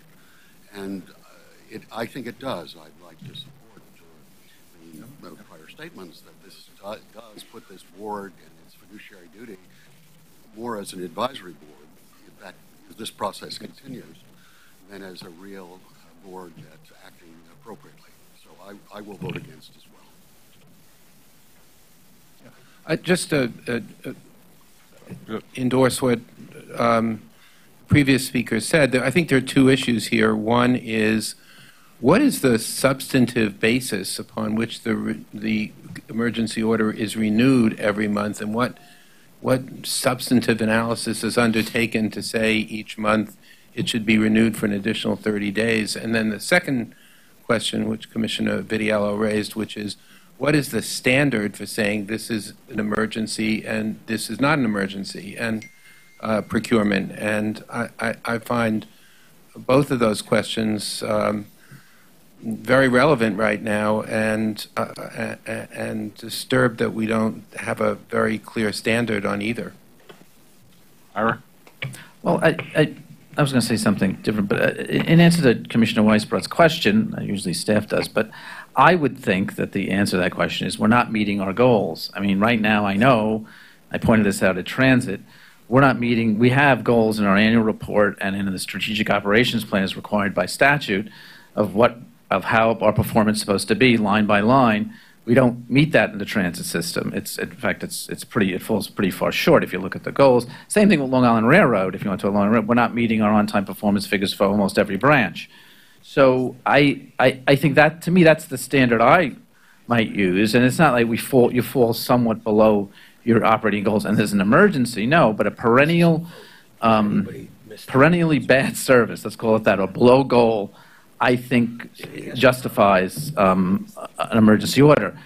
That's if you want to set a standard. I don't know, maybe there's another standard. But as far as what contracts under emergency order, what an emergency is, this board has the power to declare an emergency and that there be contracts, and later we'd ratify them. We've done that in the past before this emergency order. We had this discussion, I know, before. That's why these reports are coming to us. Specifically, the Long Island Railroad procurement about bus services. I know there's been a perennial problem. It's been years long of when there's an emergency on the railroad, there not being sufficient substitute bus service. Right. I mean, some of the question here goes, if we didn't do it this way, how long would it take to go through the formal, how much longer, the difference, how much longer does it take to do these procurements if we did them through the formal procurement process? I mean, I don't know if anyone can answer that question. 3 months.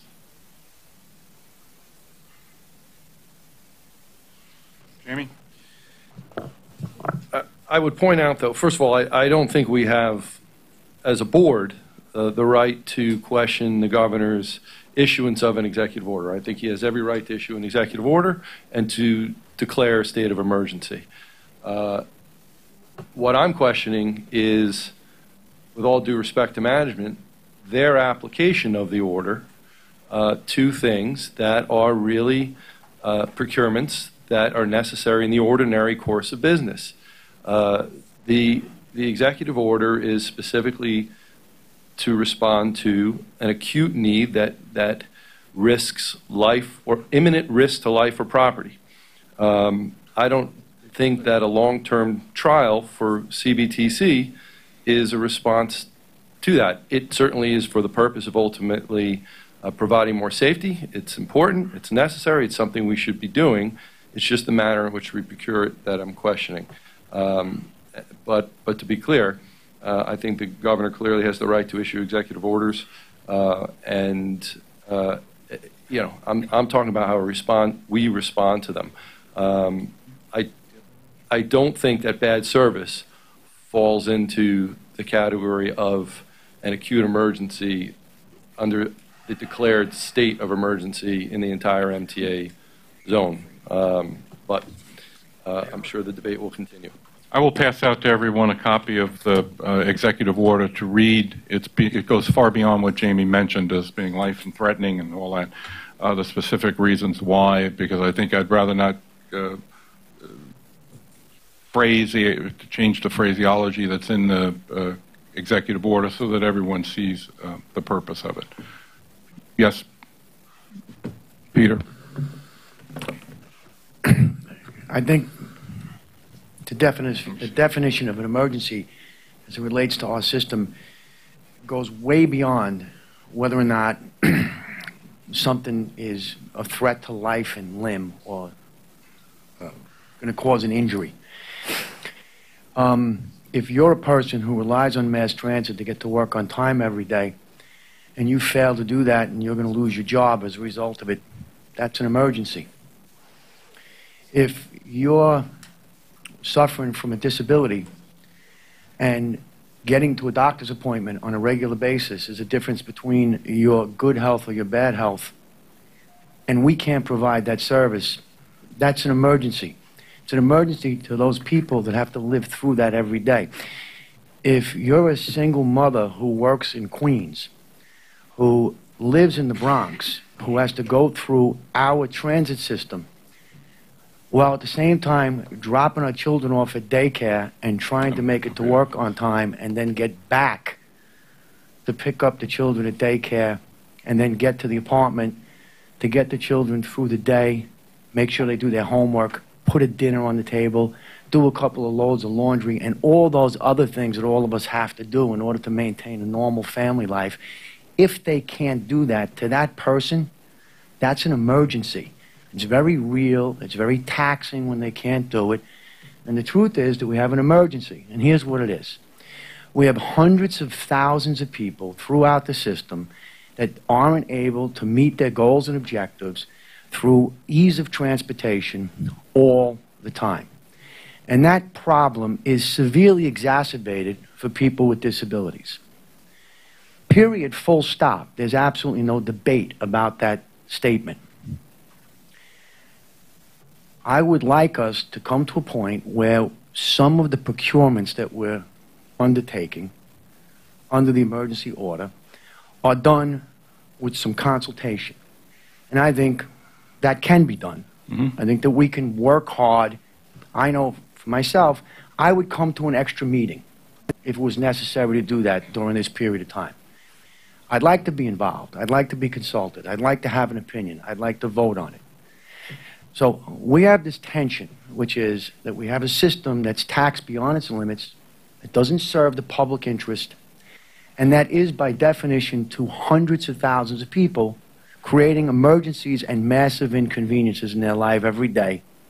And we have that tension against the tension of our fiduciary obligation to oversee the expenditures of the board and to make sure that we're planning things correctly and that we're doing things in the public interest.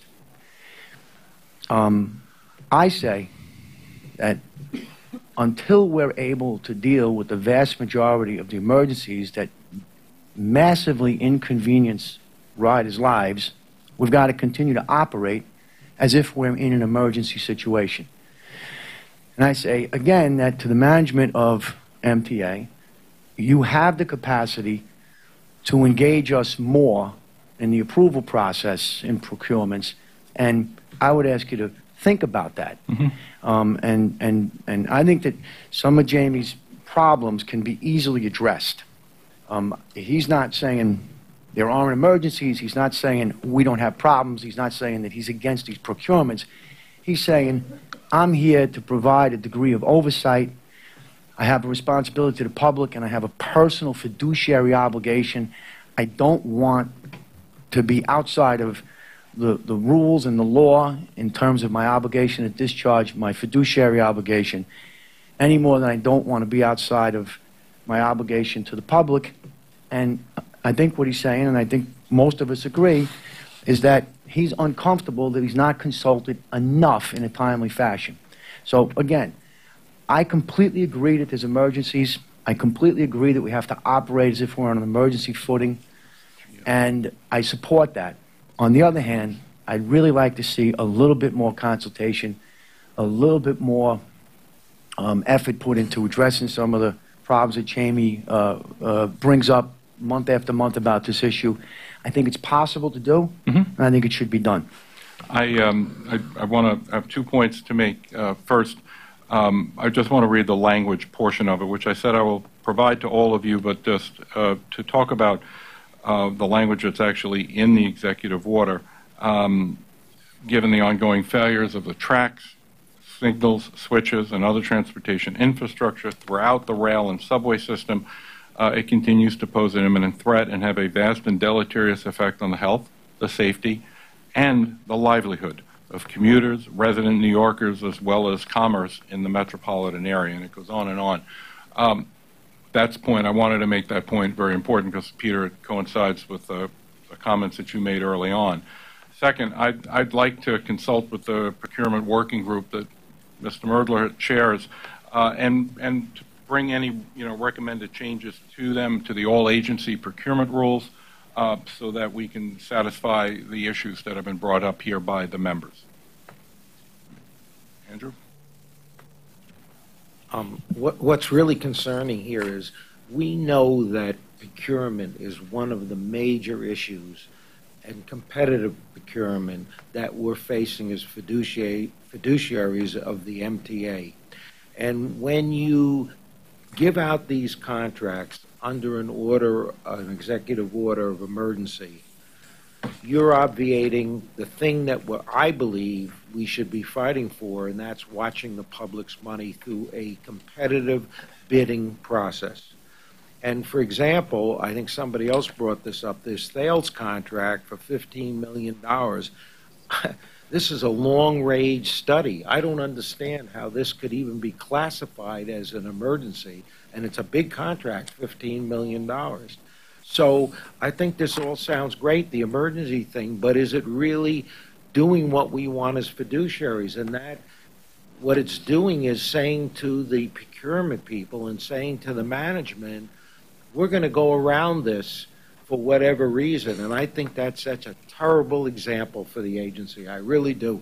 I think this executive order, look, if it was a life and death thing or something like that, where we really had a serious problem here, that's one thing. I don't think anybody sitting around the table would argue.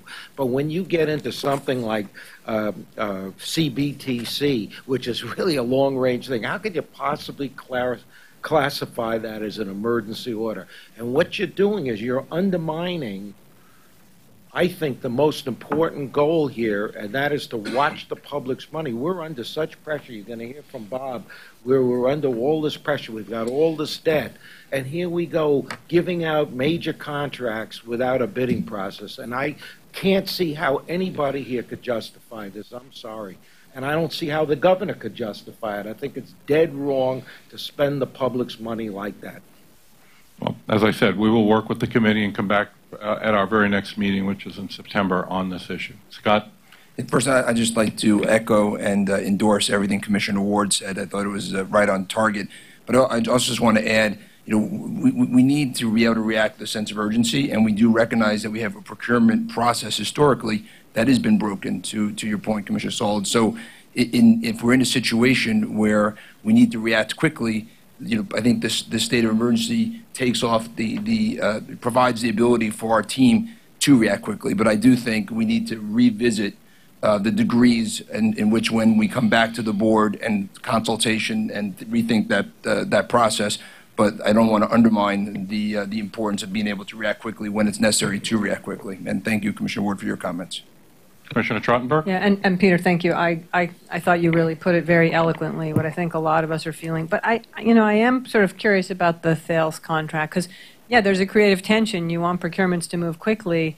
But one thing we all know, and Scott, you've been looking at this, the more bids you get, the better the price, and usually often the better the quality of what you're looking for. So, I mean, I would be curious to sort of hear from the staff why on this one, because it's a pretty big sum of money, $15 million, and it does seem like the kind of long-term testing and engineering work where we would want competition, where we would want to see who would come to the table with the best proposal. I'm just curious, like, why is this? I mean, understand if there's like track damage that needs to be done quickly. This one does. I mean, I think Andrew's right. It sort of hits me like I don't understand why we wouldn't want competitive bids for this one. David? Sid and David? Okay. Questions about Talus to answer Commissioner Trottenberg's question, which, if it's not satisfactory, we'll follow up. But sure. So David Russ here. So what I'll say is a start, and I think I'll leave it for Sid to describe in more detail what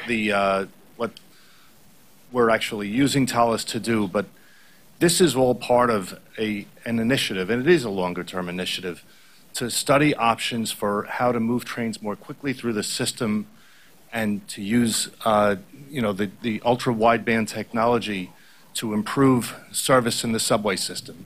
What's important to understand about the Talus contract is we brought them in to do a proof in concept, to test the viability of this new technology for the system. The intent is to do an RFP, to do a full-out competitive procurement for the system when we would roll out something on a much larger scale. So we're talking about a massive change to the way the subways move through the system, and using this pilot study to look at an option and to take a look at an option quickly. So if it is successful, if this very promising technology is successful, the intent is to do a competitive procurement on a much larger scale.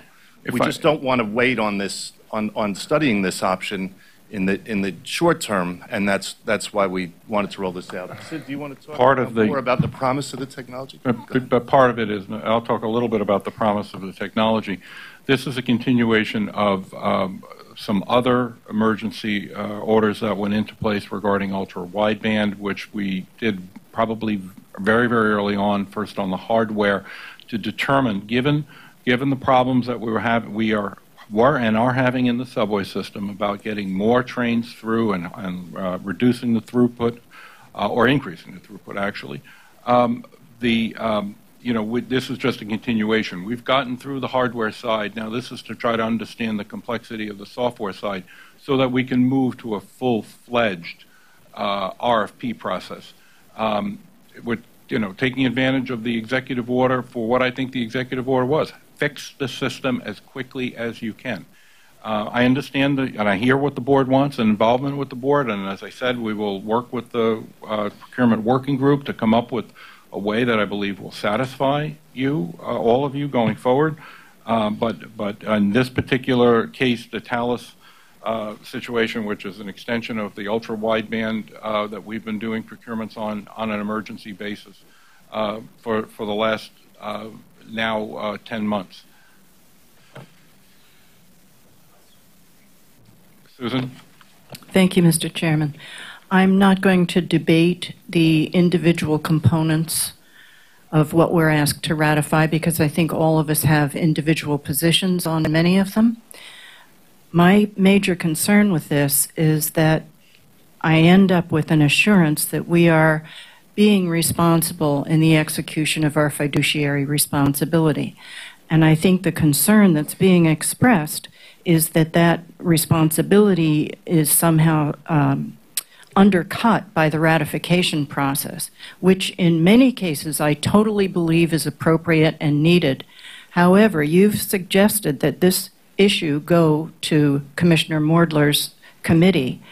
I think that's a very good suggestion. I think that's a place where we can discuss it in greater detail, and I only ask that when Mr. Mordler convenes such a discussion, that the rest of us who are not on the committee be made aware of it.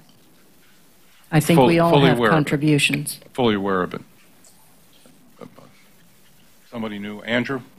And then I want to give everybody a chance at least once. This may be for David Ross. Is Thales the company that's working on ultra-wideband on Boston's Green Line as well? Yes, they are. Yes. And I should mention that Thales is far from the only company that's involved in this project. We've brought other EO 168 items to the board before involving Metrom Rail and Digi and Piper. We also have Siemens queued up to do some work on the very same project. So the intent is to involve multiple vendors in these pilots. We are engaging these vendors through the emergency order on a short-term basis, on a pilot basis. But to reiterate, it is our intent, and we will do competitive procurements when the larger scale rollout of this technology occurs, if the technology is as successful as we are very hopeful it will be. Jamie? I guess I would just ask you to look at it through the eyes of fiduciary. You're saying that when this pilot is finished, you'll ultimately procure the solution, which I imagine is a solution that will get implemented over CBTC. I forget what the duration is, if I've heard it, to get it in place. But we're talking about, I'm guessing, a decade to get CBTC in place, 5 years? I wouldn't speculate on the amount of time. Sid, do you want to speak to that? Audit of proof of concept will tell us how fast we can get it. Okay. We believe we can get it done faster, but we've got to get through the proof of concepts to prove that out. But my real point being, it culminates in an RFP that I don't know how we can simultaneously say the proof of concept is an emergency, but we understand that the procurement of the thing that the proof of concept sets forth is fine to do under an RFP. I mean, that's completely incongruous to me. And so either it's all an emergency or it's not. But if it is, it seems to me the entire fast-forward plan could be procured under the emergency order at that point, and we don't need to be here at all. So don't give Andy any ideas. And it may be worthy of it, frankly, but it puts us in an awkward spot. And just to be clear to my fellow board members, it's my pretty clear understanding that when something is procured under the EO, our fiduciary obligation is in fact nullified and lifted. And Joe, you can clarify if I'm wrong, but I recall from our previous lively discussions on this, I believe that's the case, which is fine. However, that's exactly the concern, is we're no longer the fiduciaries. So I just ask that you really think about what you put under the EO. And we have I think Peter made a great point. I think we can be engaged earlier so that we're not in this position and don't have this tension. It's not about not doing this stuff, but it's about letting us make sure that we're comfortable with the priority and the expenditure. You know, in the case of this particular CBTC trial, the measure that was used is their current rates to say that it's competitive. It says it's competitive because they've given us their current rates. But that's not the measure of marketplace competition. against what rates other viable companies would propose is the right measure for that, it would seem to me. But I'm just asking we're engaged earlier, and I echo Mr. Ward's comments because I think he put it very nicely. Ira? Yeah, I think this speaks to, we may need a change in our statute regarding doing this kind of work, because from hearing what they said, well, first, I wish that the board had seen a staff summary that explained this was the strategy going forward, and we're going to have, and we're going to do contracts with different vendors, to do proof of concept with different people in the industry. I think it was done in a way, because the emergency order was done piecemeal. I think that's part of the issue we face here, lack of board involvement. I think if that was done earlier, in fact, this summary here says that a letter of intent was signed in March. Now, I don't think the board was informed of that. Maybe the board should have been informed of that. But having said that, I do think that this, because of the way technology is and because of how you want to deal with different vendors, we may need a different type of procurement process here and have board involvement early on, such as when we approve for an RFP process. I don't think an RFP, this lends itself to an RFP process, I'm not sure, but a different type of process is I think, what we're looking at here.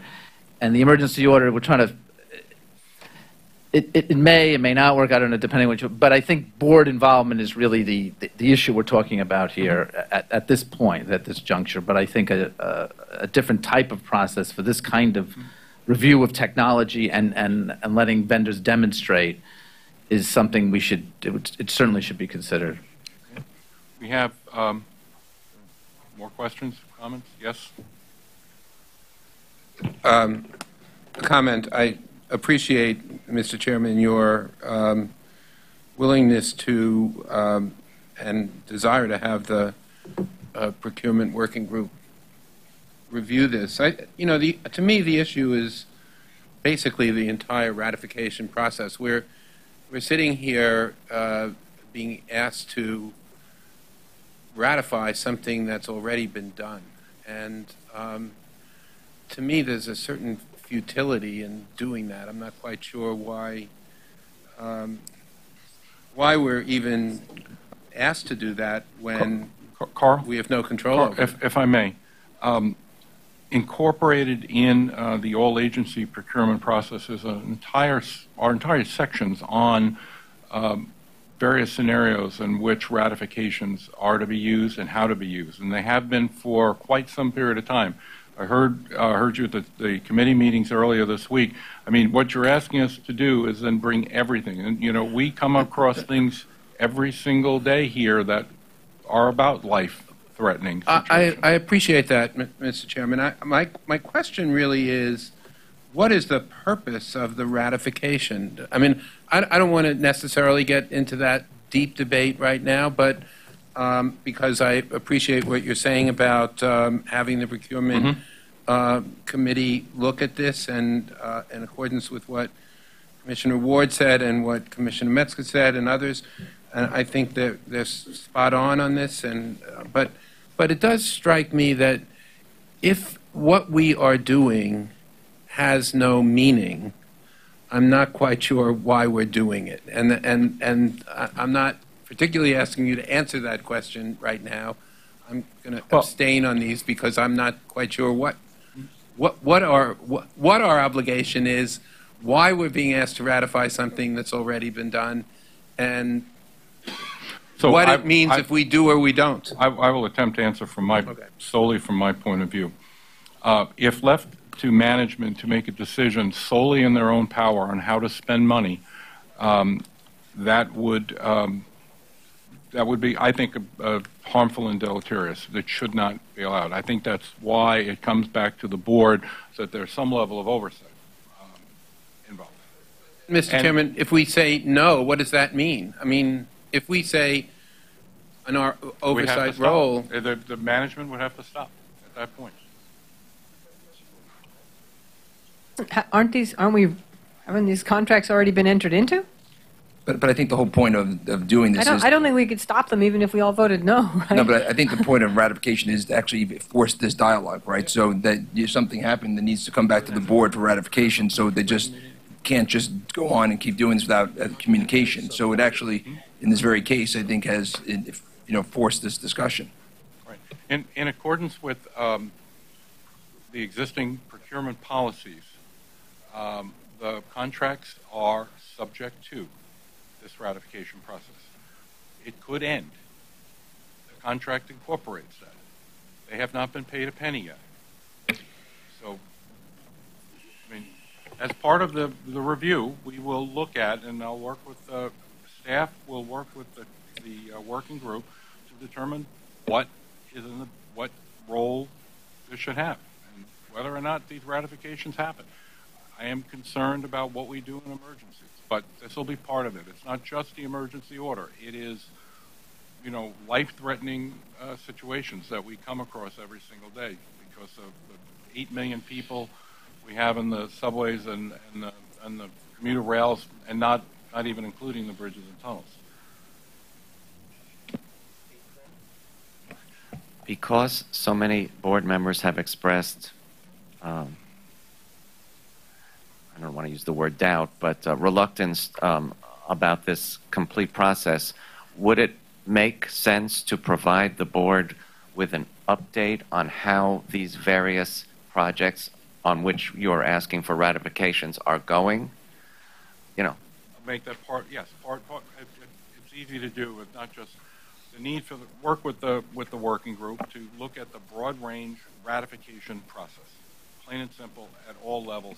How to keep the board informed, how to do it, the mechanisms in which we keep informed on a minute-to-minute basis, on a certain day, come to a conclusion that we need to hire a crane to lift something. And if we don't, we can't move. So, send out an email to everyone, make them aware of that scenario. Mr. Murtha.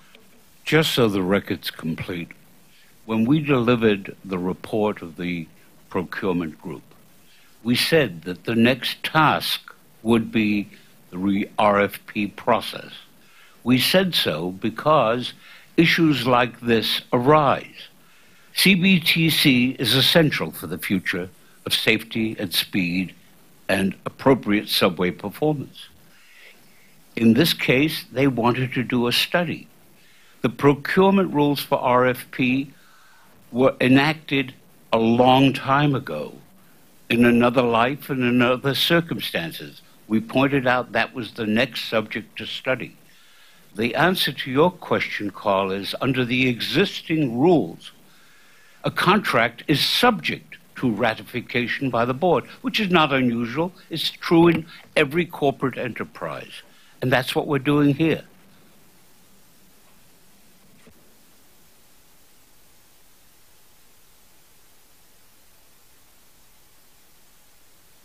The question's been called. If can we please, Larry? Sorry. Final, please. I hope. I'm not going to say anything other than asking for a clarification from council. I just want to make sure, based on the comments that I heard this morning, there are some board members that may be opposed to all of the procurements. There may be some board members that had an issue with one or two of those. So I just want to make sure that board members understand that if they're only opposed to maybe one of the procurements or two of the procurements, that they can just point out, so that it's not necessarily an up and down vote on all of these competitive or non-competitive procurements, whatever we're voting on here.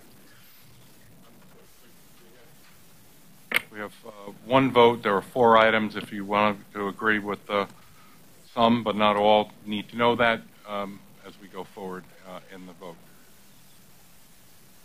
Question has been called and seconded. We'll need a hand vote for this. All those in favor say aye, or raise your hand. Aye.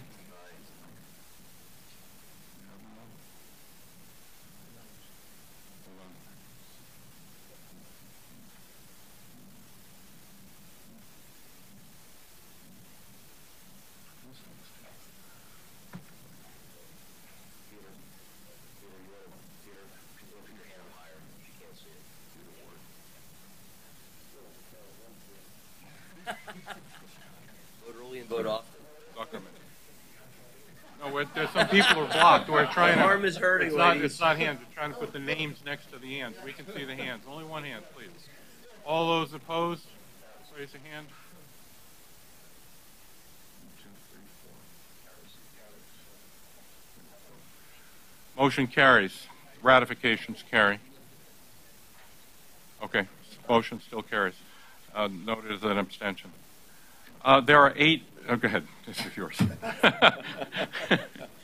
If you wish, Mr. Chairman. Okay.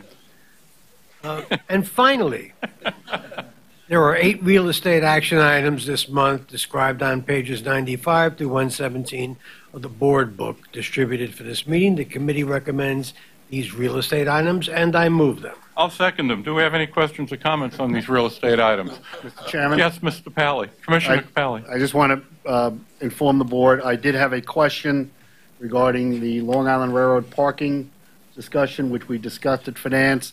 I have been informed by staff that there is no residency restriction on it. Therefore, I will vote yes on that matter. Thank you, Mr. Chairman. Thank you. Any further questions or comments? There being none, all in favor say aye. Aye. Any opposed?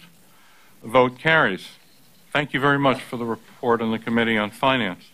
Now, again, Mr. Commissioner Ferrer for the report on the Transit Committee. Chairman, Transit and Bus Committee met on Monday and reports the following. There's one non-competitive procurement for New York City Transit for $28 million on pages 123 through 124 of the board book distributed for the meeting. The committee recommends this procurement, and I move it. I'll second it. Do we have any questions or comments?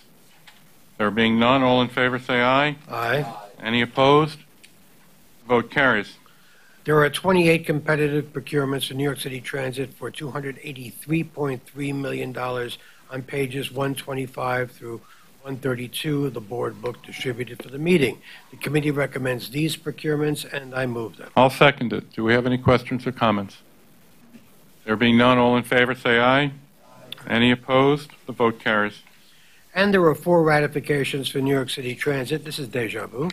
For $6.5 million on pages 133 to 136 of the board book, and 2 ratifications for MTA Capital Construction for $9.6 million on pages 137 to 140 of the board book distributed for the meeting. The committee recommends these ratifications, and I move them. And I will second it. Are there any questions or comments? Yes, Commissioner Weisbrod. So won't repeat or start again the discussion about ratifications, but I do oppose the ratifications with respect to the 2 Astoria stations. First, this is the second ratification of these 2 stations that have come before us. The first was about 4 or 5 months ago. The work that was that is covered by this ratification was known to management at that time, but never told to the board. So we were voting on a ratification of some work, whereas management knew that more work was coming and yet didn't inform us of it. And this is an example of why the ratification process is so troublesome. And also, in my view, another example of the difficulties with the ESI program. I note that literally all 5 stations that have been completed now under the ESI program are over budget. And in fact, this goes to the issue of the procurement committee and the construction management committee. If you look at the 16 projects that have capital projects that have been completed year to date, 7 of the 16, including 3 ESI stations, are over budget. And it is of concern to me that these either don't come back to the board, or when they do come back to the board, information is not provided in its entirety. And to me, this is just another example of the challenges of both the ESI program the ratification process. So I am going to find this very disturbing. I'm going to vote no on those items. Carl, this topic came up when I was testifying before City Council back in April or thereabouts. And one of the things I did for members of council, which I'll do here now, is show you that when we began the process of looking at these two stations in Astoria, both stations of which are both elevated on the number 7 line, when we were able to pull away, you're seeing the platform here, and just scraping off the platform, it started to rot away. And in the process of that, this became a situation where it was a very threatening situation. I have 2 pictures. I have numerous pictures I can show you. But this is an example of what was, this was an example of what we found. And in the process of it, I think as we work forward, if you want, we will be able to send you, this is why we need to move quickly, to show you, in this case, what I called in front of council, the pure infrastructure rot that exists, so that you're aware of it and then subsequently come for a ratification, because this is one of the situations. It's the other photograph as well, just to be able to give you the level. This one doesn't show it as much as the other, but the level of deterioration that was, you know, until we open up and realize there were no cracks or anything, but we opened up and then we started to see problems. Can I just respond to that, Mr. Chairman? I appreciate that, and in this particular instance, I'm not so much questioning the fact that additional work had to be done and had to be done continuously. What my concern here is that when the first ratification came to the board 5 months ago, this was already known that there would be additional work that was going to be required. I don't agree with that statement. In my discussions with management, that seems clear. They didn't know what the price was going to be, but necessarily they had to know because they had completed work to remove the top layer, and they saw problems with that were already going to be in existence. So my concern here is that we weren't fully informed that yet more work would have to be done. If the issue is you want to know every single time that we have to do additional work, I will make sure that the memos and emails go out to you without the pricing. I mean, I think the natural question is going to be, what's it going to cost? I think don't give us partial information, but if you want, I'll give you partial information. Well, I think if we're being asked to ratify something after work has been done, at the very least, we should be informed at that time that yet more work is going to have to be done. I just think it's one of the basic issues that we're concerned about here when we talk about the ratification. There was no ratification before on these 2 sites. This is not so. There was a ratification 5 months ago on the Astoria stations. They were. I'm sorry, but they were not the same stations. I would ask you, Mr. Chairman, to look back at the record. This is the second ratification we've had on these stations. Would it help if I comment, Mr. Chairman? Andy? So, I mean, I just checked my facts with Steve. At the time that the first ratification happened, we knew that more work would need to be done, but we didn't know the extent of the work. And the whole point of, and I think we're, with the greatest of respect, I think we're kind of getting some mixed messages here. You want us to deliver things on time, on budget. You want us to get in, get done, and get out. We've had criticism that these things are cosmetic in some parts. People say they didn't say that, but it has been said. That you can clearly see that there are non-cosmetic issues going on here that absolutely have to be addressed. So the dilemma we invariably face is until we know absolutely, and you don't know absolutely until you peel the platform back exactly what the state of it is, do we put the work on hold pending maybe a special meeting, but even that will introduce delay for which we will be criticized? Or do we flag that we think there may be some extra work, we push on with it, and then in a spirit of transparency, do we then bring it back as we are doing today to say that absolutely right, yes, indeed, there was further work that needed to be done, here's the cost of it. I think going forward, mindful of the points, and I get the point the board is making. I don't like retrospective, what do you call them, sort of retrospective confirmations, validations, any more than anyone else does. But in the real world, that sometimes happens. But going forward, perhaps with Commissioner Merdler's direction, we can find a fast-track method of us being able to flag at a special meeting so that you get to know in advance, you're not presented with a fait accompli, but we still deliver projects on time, on budget. I hope that helps. No, it does help because it's consistent with what I said before about all of the ratifications. Given the fact that we run the system 24/7, the subway at least, the 24/7, 365, and to keep it moving, yeah, we have to move quickly. We have to find a way and a mechanism to keep the members informed as to what's going on so that we can continue to operate and provide the service to our customers. Peter first, followed by Norman, then over to Scott. It seems to me when I look at pictures like that, that it's clear we have platforms that are exposed to the elements. In many cases, the construction of these platforms are identical or similar. Same construction materials are used. They're exposed to the same elements over the same period of time. And conditions of deterioration should be identical or similar.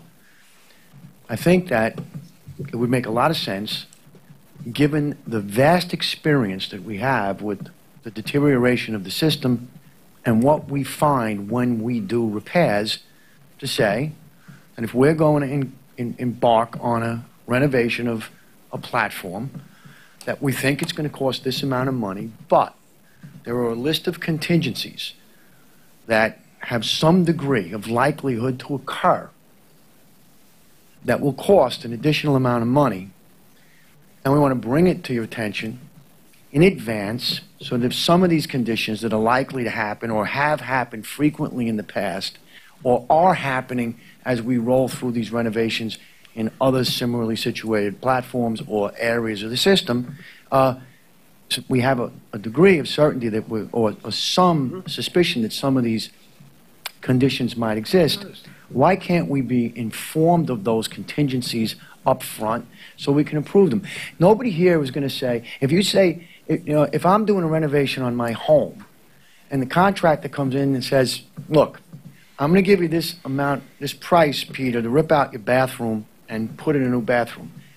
Now, it's possible, given that I've worked in this exact house all over this neighborhood over the last 30 years, and when I take the tile up on the floor, the wood joists below it are going to be rotted because there seems to be a leakage problem.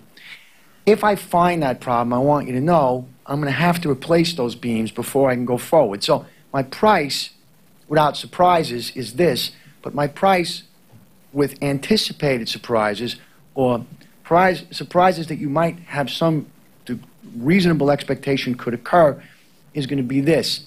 Any good contractor is going to tell you that there's an expectation of things, particularly if it's in an area where they've worked consistently.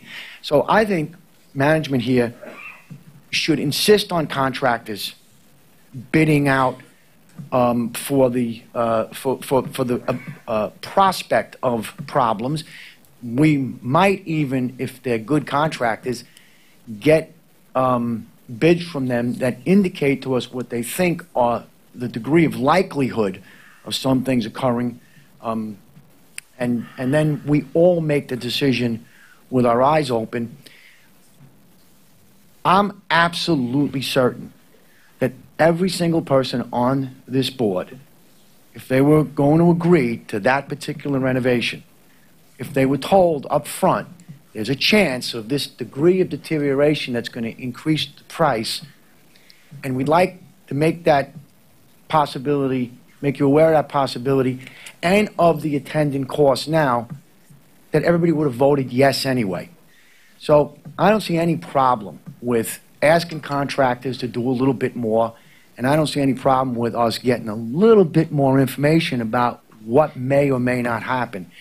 And I think what some people are uncomfortable about is the notion that if it's obvious that you're always going to find problems when you're repairing an old system, and the folks that are asking you to approve the expenditures aren't consistently making you aware of that fact and don't have a contingency budget for that, you begin to think that you're not being given the whole story up front.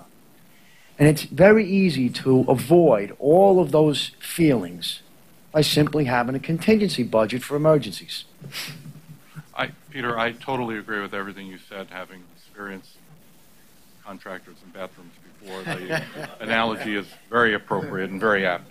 I would want to, we will endeavor to do this. These are the very first two stations that this happened to that were above ground, that were not below ground. And so this was in many ways a first time through. And one of the things that you learn in a first time through is what you need to do going forward. And we will make you informed of that. And my concern at the time when I heard this and saw this was, what else was built 100 years ago at the same time where there has been no renovation since then?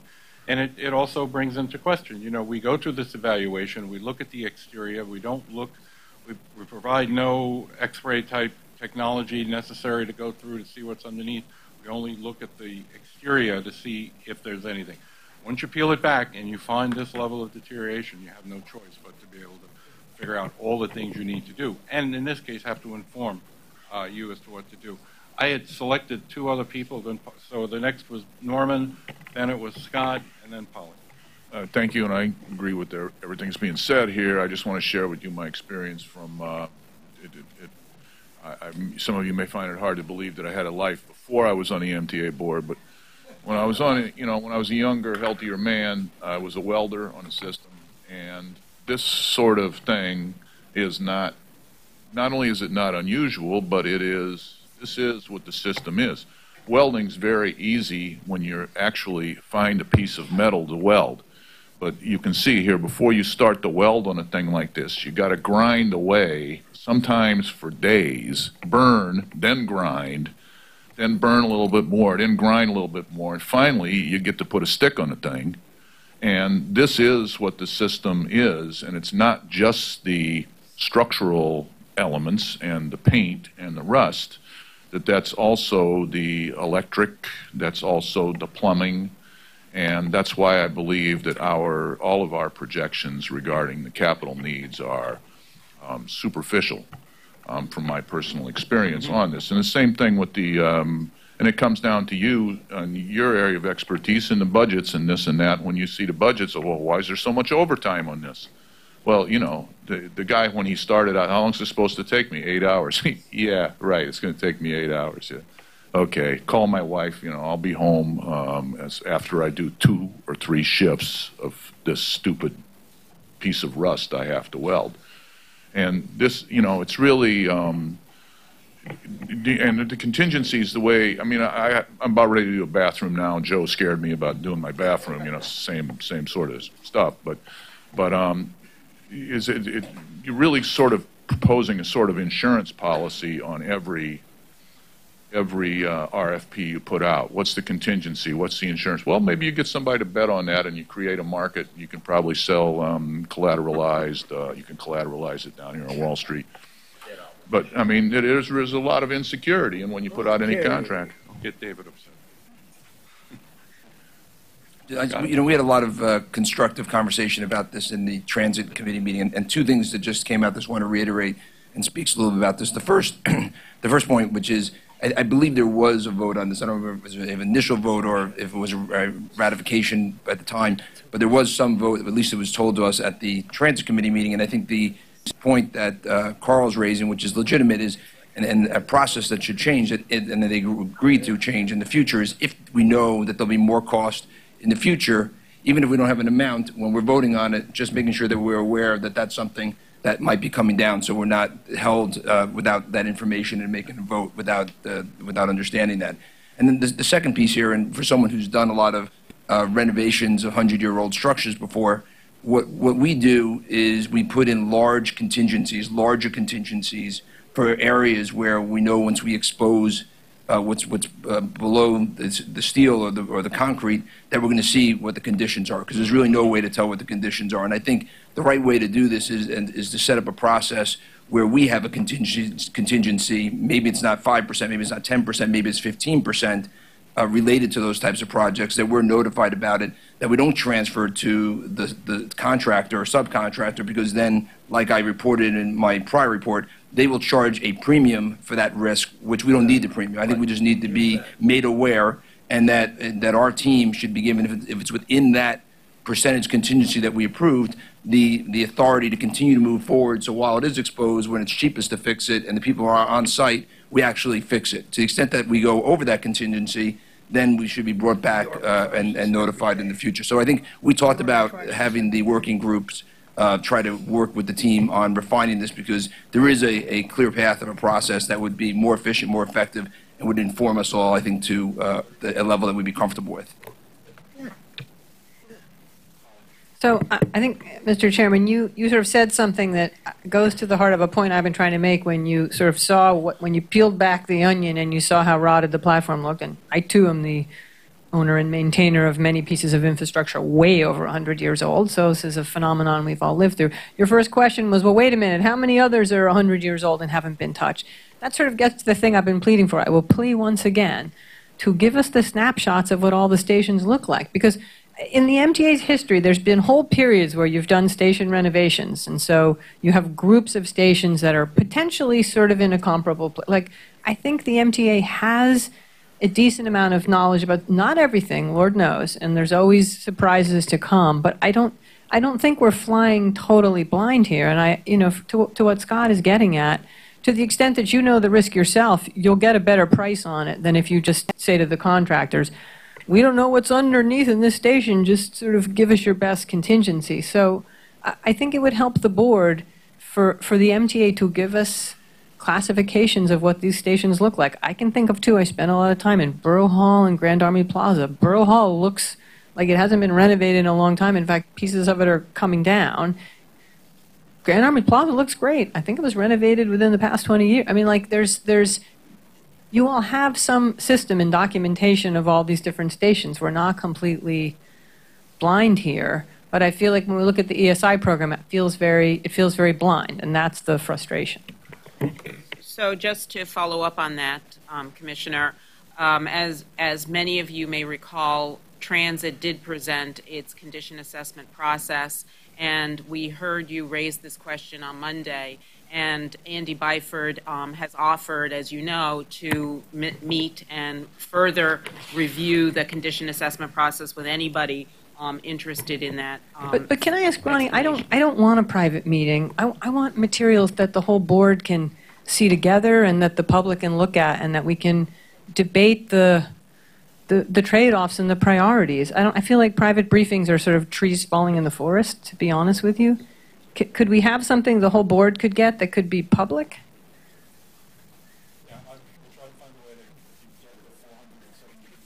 Well, I have seen, I mean, at one point we were shown sort of, I think they were like 1 or 2 pages, talking to Andy about this, 1 or 2 page snapshots. Which, when was the station built? When was it last rehabbed? How many people use it? What percent? That's available. I thought you were asking for something more complicated than that. No, I don't want something complicated. I don't want a binder this thick. I'm busy too, but just, right. I think those snapshots of every station, it would make these debates we're having so much more intelligent, so much more useful. But, Polly, what that snapshot will not show you is the relative condition of every one of those 472 stations. Well, the MTA has some assessment of the relative condition of those stations. It has binders. Until you go into them and actually have to do work, you really can't know. No, you'll have your surface estimate, and you'll say, well, we know Borough Hall was built in, 1902, and it was last renovated in 1968, and we know, in the past couple months, stuff's fallen off the ceiling. So we could all take a guess that in a red, yellow, green, it'd probably be a red. It's an imperfect system, but I think that would even just be such a quantum leap for us even to have that basic level of information as we're discussing these stations. I don't know where the Astoria stations fit into the grand scheme. I don't know whether they have the most rotted platforms in the whole system. I don't know if they're the oldest. I don't have any of that in an easily digestible way. I think that would be phenomenally useful for all of us and for the public. Because, I'll just tell you, I do a lot of town halls with the mayor. I'm all over the city. I get questions from people like, why is the MTA renovating the station? When it's one that doesn't seem, we have asset, when it's one that just, it doesn't seem intuitive. It seems like it's in good shape and not many people use it. I think it would really help even the public dialogue to have some snapshots that would help answer that question. Agreed. Okay. Yes, Carl? Where did Warren?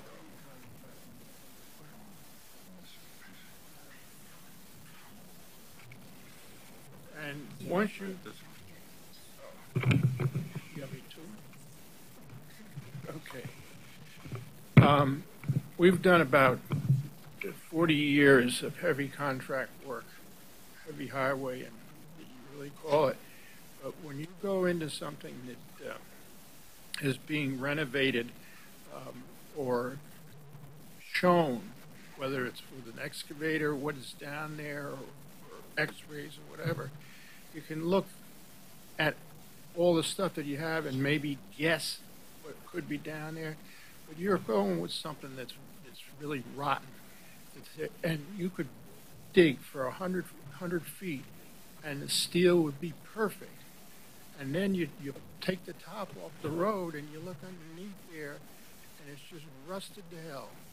And it could go for a foot, it could go for a mile. You don't know. You have to just go after it and see what it's like. So everybody thinks that you can just go down and look at it and then figure out how long it's going to take to do and put a number on it. But when you can't see what's underneath, it just doesn't make sense to even throw a number at it. I know, and as Commissioner Reckler mentioned, the idea of actually putting in a contingency number as to why it's there, but also making everybody aware that that contingency may be too large, may be too small. We just have to provide updates. Understood. The question in front of us is a vote on these 4 ratifications. One more, yes? Yeah, one more. A transit agency not far from us always includes in their procurements, although they call them something else, plus 5% for contingencies. So maybe that's something we need to do that here. We have contingencies in every single one of ours. We do, okay. Every I want to single thank the board members for their input. It was very, very enlightening conversation in an area I don't have a lot of expertise in. Thank you. The vote. All in favor? Aye. Aye. Any those opposed? Any abstentions? Motions carry. The vote carries. And that Thank you. concludes the transit bus report, Mr. Chairman. Thank you, Commissioner Ferrer. Mr. Chairman, can I just say, my opposition, I think the other oppositions, is not to all of the ratifications, just to the 2 Astoria stations. Good point. Thank you. Just for the 2 2 Astoria station ratifications. Okay. So noted. Now we hear from the Metro North Committee, Dr. Metzger. Thank you, Mr. Chairman. The Metro North Railroad Committee met on Monday, and I report the following. There are 2 competitive procurements beginning on page 144 for $6 million. The committee recommends these procurements, and I move them. I'll second it. Do we have any questions or comments? There being none, all in favor say aye. Any opposed? The next may be my favorite statement ever read at this committee. There are no non-competitive procurements. And, Mr. Chairman, I'm very pleased to tell you there are no ratifications.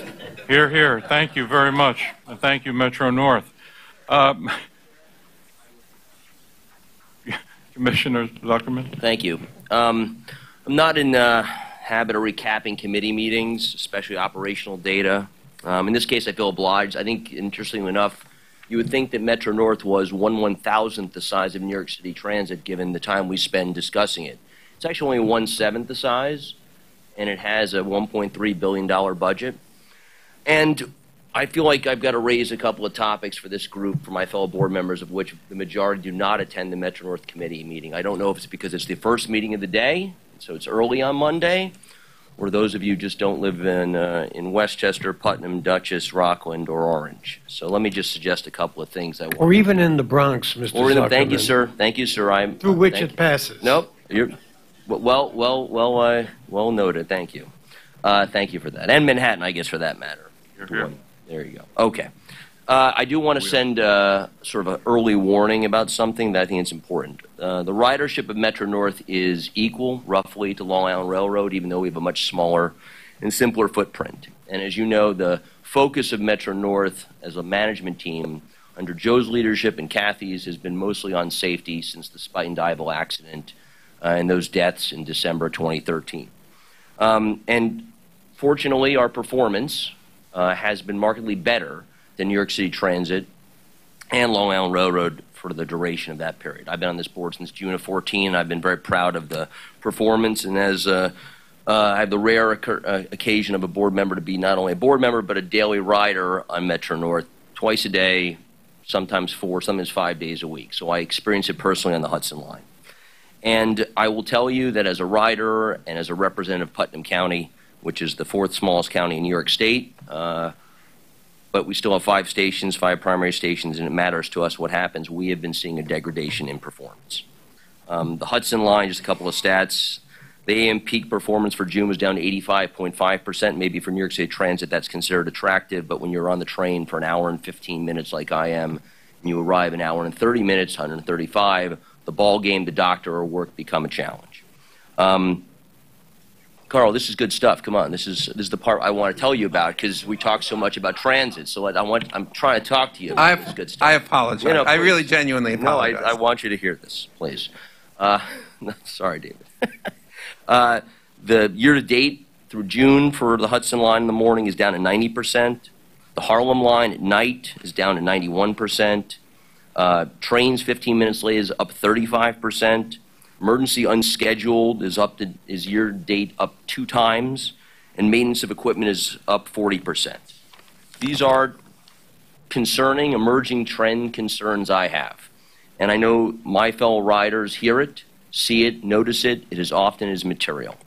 Now, Ms. Rinaldi has been open and direct about what's going on. The causes are legitimate. We are implementing positive train controls. You know that's a very important thing, the most important thing I think Metro North has to do this year. Not only because it's federally mandated, but more importantly, it's necessary for the safety of our riders. We've got necessary maintenance in the tracks. Joe Giletti came in, he worked on many, many years of a lack of maintenance, but it's not done, it's not nearly done. We have a long way to go on that maintenance, so that takes tracks out of service. And when you take tracks out of service, that actually, when you have the unscheduled problems, gives you less resilience. So you've got a problem there. And then we have our aging locomotives, which are causing a problem. They're down 30-some-odd% in their mean distance to failure. And those of us who live on the upper Hudson Line that affect myself and the Dutchess County residents, it's material. I am raising these issues because the remedies for this board may be in the short and the medium term. We have an action plan for Long Island, and we have an action plan for the city. We may need one for Metro North. I'll defer to management about when they want to raise that, but we may be coming to you for that. And then, more importantly, in the next capital plan, we will need some things. Some may be required, some may be asked. But things like the viaduct into Manhattan, into Grand Central is aged. 100 years old, Kathy? Over 100 years old, ladies and gentlemen, like your building, except this one trains run on top of. So we've got that. My bridges, not my buildings. Yeah. The trains run on top of my bridges, too. Yeah, that's true. That's true. That's true. We may want to electrify the Hudson Line all the way up to Poughkeepsie from Croton for multiple reasons, to include the environment and redundancy. We may want to try and reconsider the notion of west side access down the Hudson Line into Penn Station, notwithstanding the ability to find space within Penn Station. Metro North, in my opinion, in my years here, not that many, but material now, has always made room for its bigger brothers and sisters in the capital plan. We have a very small component of the capital plan that we're in right now. We may need your help to consider how the millions of riders from the suburban counties and the Bronx get in, because it is a part of the system, and this system has troubles. And it's not just in the Sydney, it's not just on Long Island. I'm confident in the Metro North management team. They can diagnose the problem, they've assessed the options, they'll find the right resources, they'll find the root causes. And they're dealing with the #1 issue we all have, which is the implementation of PTC. But there may be, in fact, I may even use a more strong term, there will be requests to rectify the emerging problems to help management. And I'm bringing that to all of your attention, including Carl, to ensure we are aware that it is one system. It is not just the city. It is not just New York City Transit. It is a big, sprawling system that includes lots of different modes of transportation, to include those from my small little county that rely upon it. So thank you very much. Thank you. Kathy, you raised your hand first. Yeah, I just wanted to reiterate what I had said at committee meeting on Monday morning. We actually are in the process of working on an action plan. We're going to be launching that to coincide with National Customer Service Week, which is the beginning of October. So we will be dealing with a lot of the issues that Neil's raised in terms of sort of the current infrastructure challenges, as well as our long-term strategy to address those as part of the upcoming capital program. So we look forward to unveiling that in the next, 6 weeks or so. And I'm always happy, Neil, for an additional advocate for the Metro North Capital Program. We do have extensive and vast capital needs, and I'm always happy for additional support in terms of advocating to have those needs being met. So thank you. Jamie? In the interest of time, I would just like to associate myself in Dutchess County with Neil's comments, and I will be strongly supportive of advocating for those things that we need. Veronica.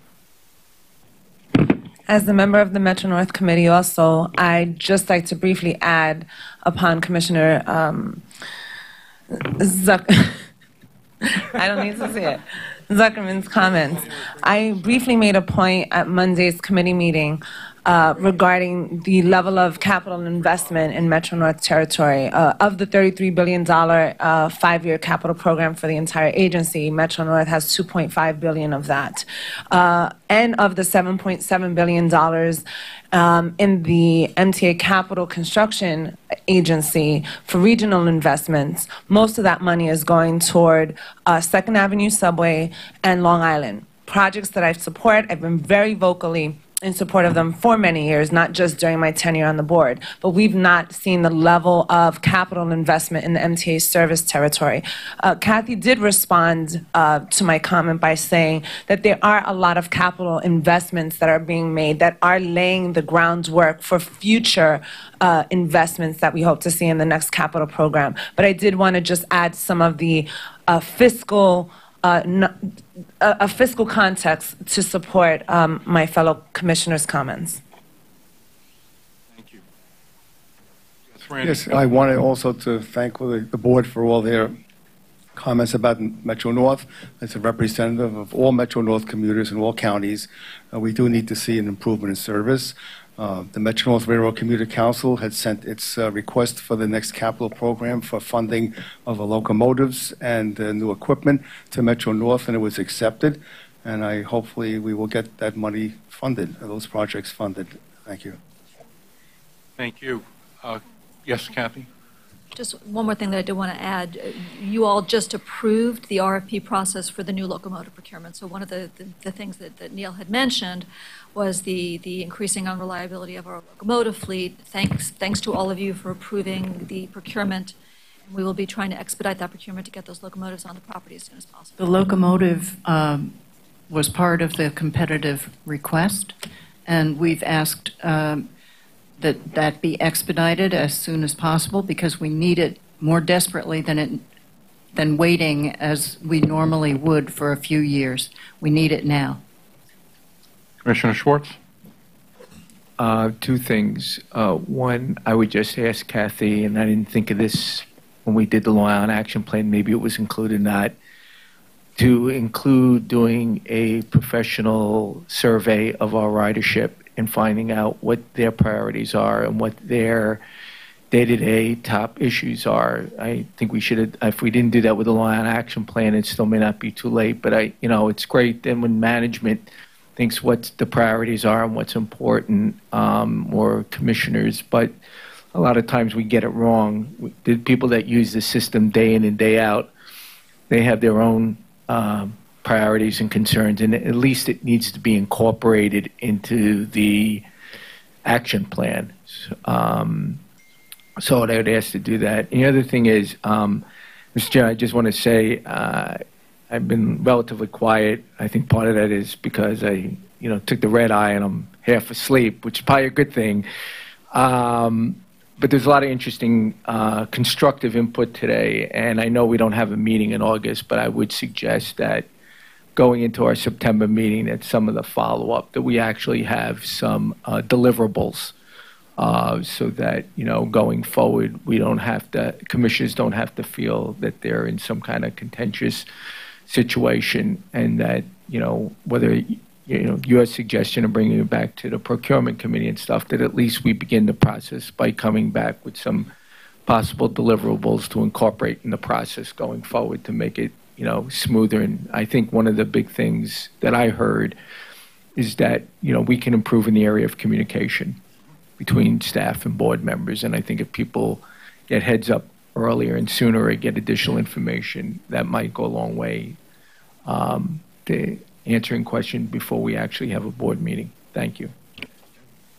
Thank you. And, now on to the Long Island Railroad Committee. Commissioner Pally. And thank you, Dr. Metzger.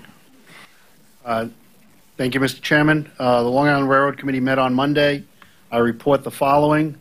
There are 4 competitive procurements this month, 2 competitive procurements for the Long Island Railroad for $7.4 million and 2 for MTA Capital Construction for $1.6 million. The committee recommends these procurements, and I move them. I'll second it. Are there any questions or comments? Mr. Chair, I'm going to recuse from the NICE TransDev procurement. So noted. Any other comments? All those in favor say aye. Aye. Any opposed? Vote carries. And unfortunately, there are 2 ratifications for MTA Capital Construction for $30.4 million. The committee recommends these ratifications, and I move them. I'll second it. Do we have any questions or comments? There being none, all in favor say aye. Aye. Any opposed? Vote carries. And there are no non-competitive procurements, and this concludes the Long Island Railroad report. Thank you, Commissioner Pally. Now on to the Bridge and Tunnel Committee with its report by Commissioner Merdler. Chuck? Mr. Chairman, the Bridges and Tunnels Committee met on Monday, and I report the following. There is 1 competitive procurement this month for $1.4 million. The committee recommends this procurement, and I move it. I'll second it. Do we have questions or comments? There being none, all in favor say aye. Any opposed? Vote carries. There are no non-competitive procurements, and thank goodness, no ratifications this month. This concludes the Bridges and Tunnels Committee report. Thank you, Commissioner Merdler, for that. And now I'm going to turn the floor over to Bob Ferran, our Chief Financial Officer, for, as I mentioned earlier, presentation to a joint session of the MTA Board and the Finance Committee. Once Bob finishes his presentation, we will have questions and I'm sure a discussion. Bob? Thank you, Mr. Chairman.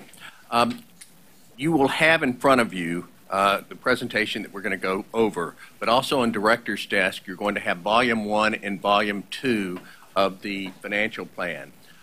It will also be made available to the public right after this meeting on MTA's website.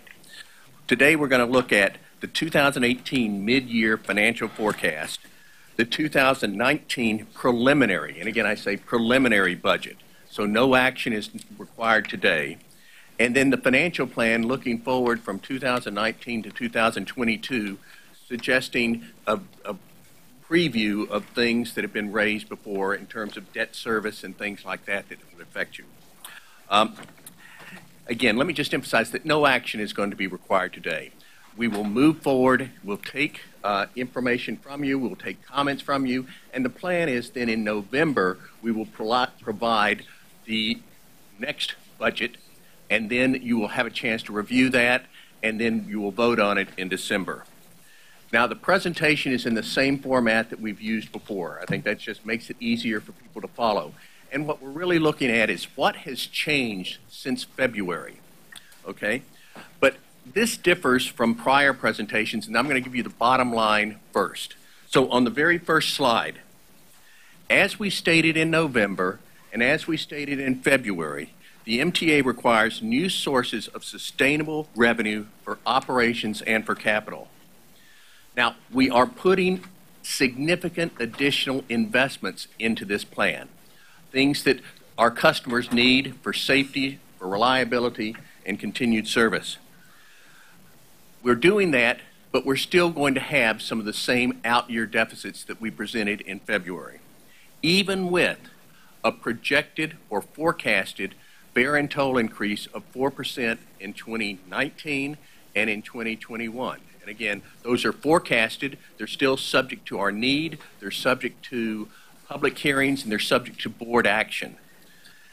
We've increased the savings targets. We just have to cut more cost, appropriately cut cost. But we also have some favorable re-estimates.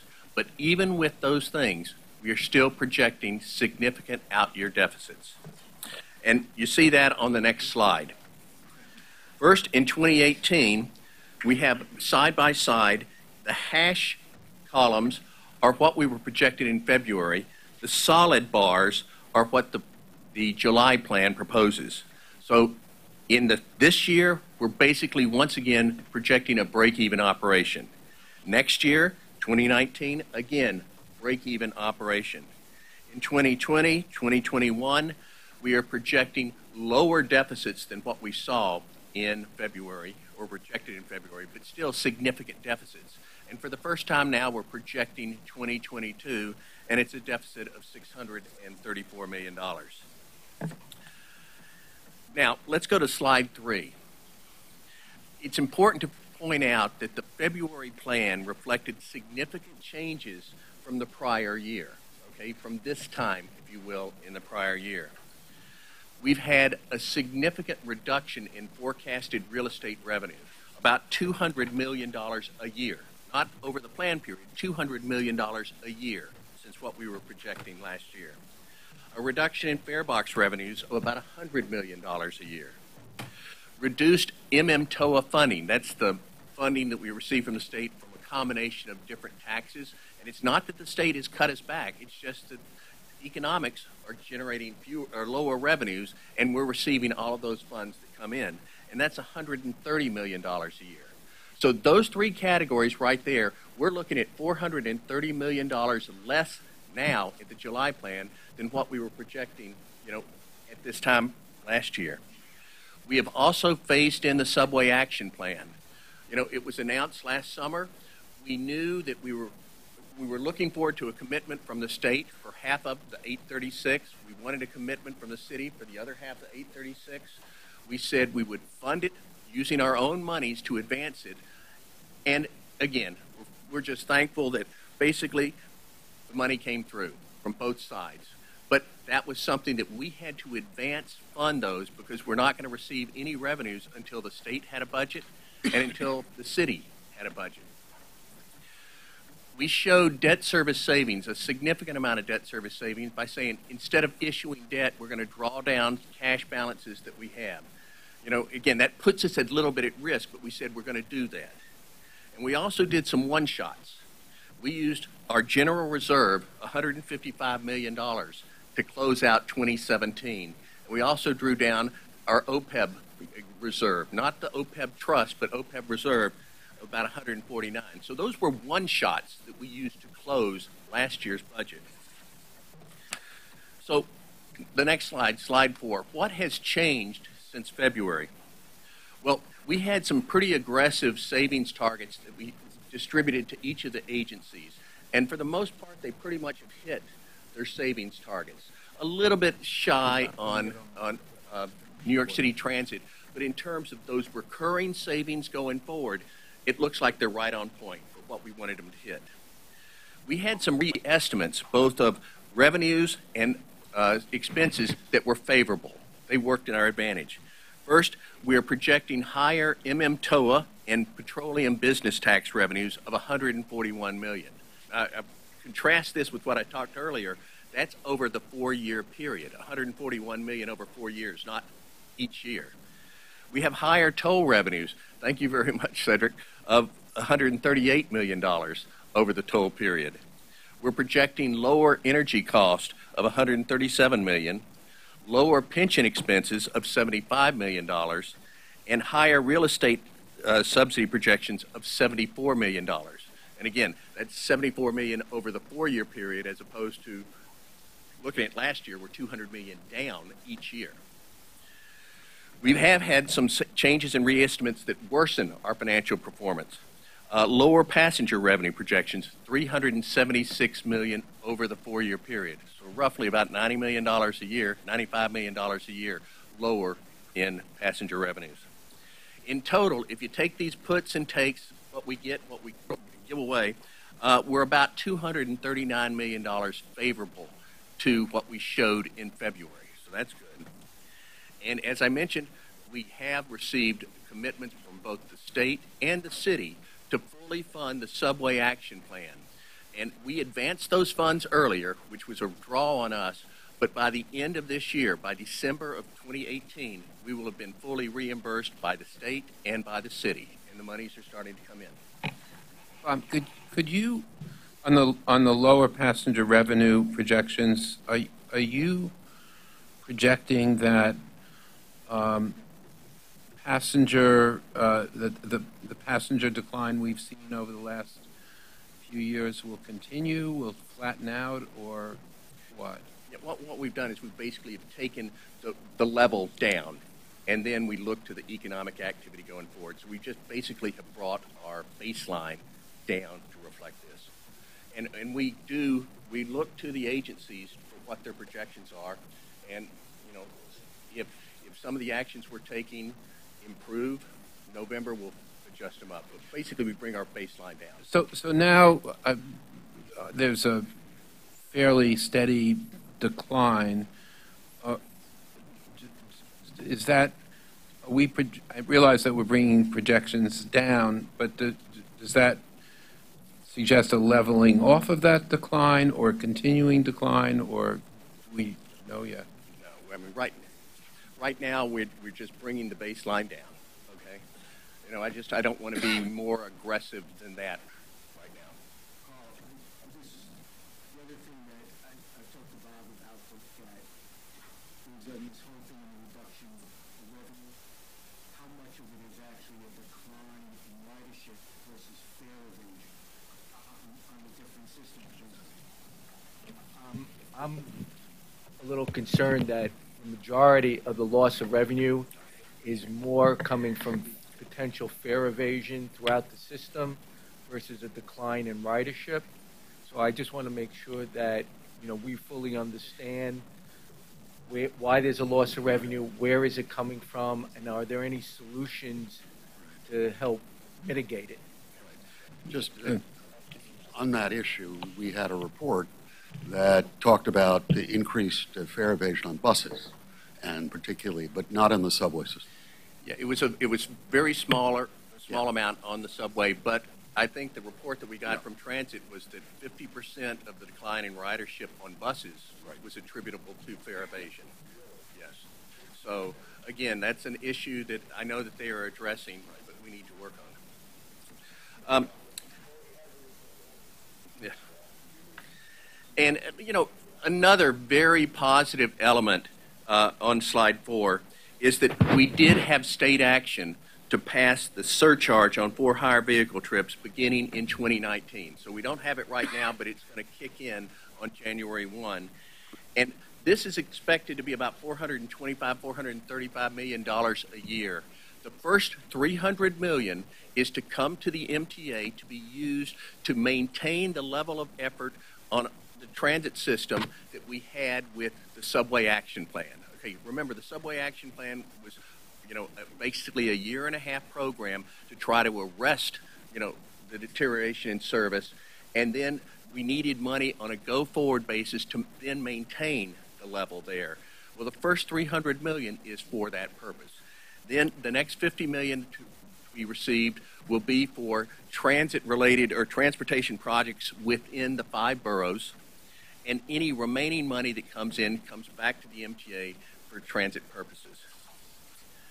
So let's look at the next slide. What are the highlights in 2019 to 2022? Well, as I said, there's significant additional investments that are being made, and it's about $1.5 billion for agency operations and to address concerns. And there's basically a lot of it is the action plans, both the subway action plan and plans that are being developed at Metro North, Long Island Railroad for the bus system. Those are very important. They are being developed, so they're not hard and fast, but they've identified amounts that they would like to spend. There are also additional operational costs that we are covering. We are projecting that 4% fare and toll increase in 2019 and in 2021. Now, I just point out that if you look at what we're seeing as the CPI, the inflation inflators projected for those 2-year periods, for covering 19 and then covering 21, our 4% is significantly less than what we're projecting the inflation will be. We're projecting inflation of 5.3% for the 2-year period in 19, and then we're projecting 4.7 for the 2-year period in 2021. So while we're not locked in, again, it's subject to public hearings, it's subject to board approval and action. We are projecting something that's significantly less than inflation. And frankly, we could have said, let's put a higher number there, but I think it's important. We've gone out, and these are the same numbers that we've been putting out there to the public. I think we got to hold ourselves to something that we put out there and try to figure out how to save money or do it another way, both for our credibility with our customers, who are fare-paying customers, and also with the legislators, the parties who are our partners in funding, so that they know we're doing everything we can, but we still need more money from them. We had significantly unidentified savings targets that we presented in February.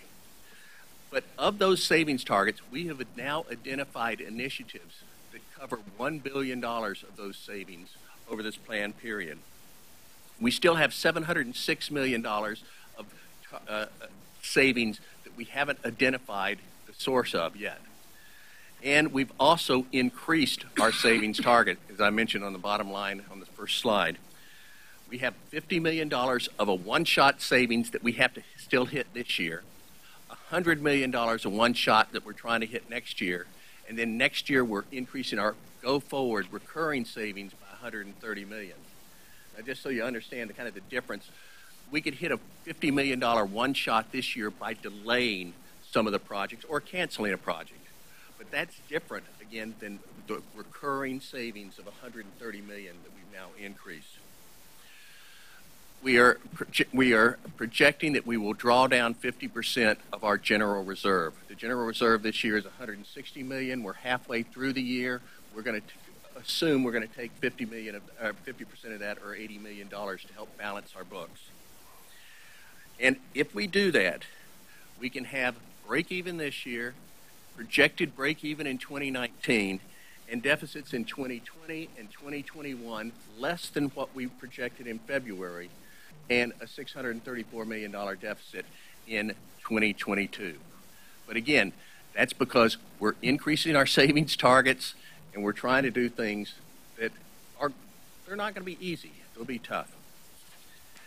Now, given our pressing time, over slide 6, 7, and then 8, I've just listed some of the projects that are being done by each agency. So you'll have a chance to read it in summary format here, and when you get volume 1 and volume 2, you'll see more of the details there.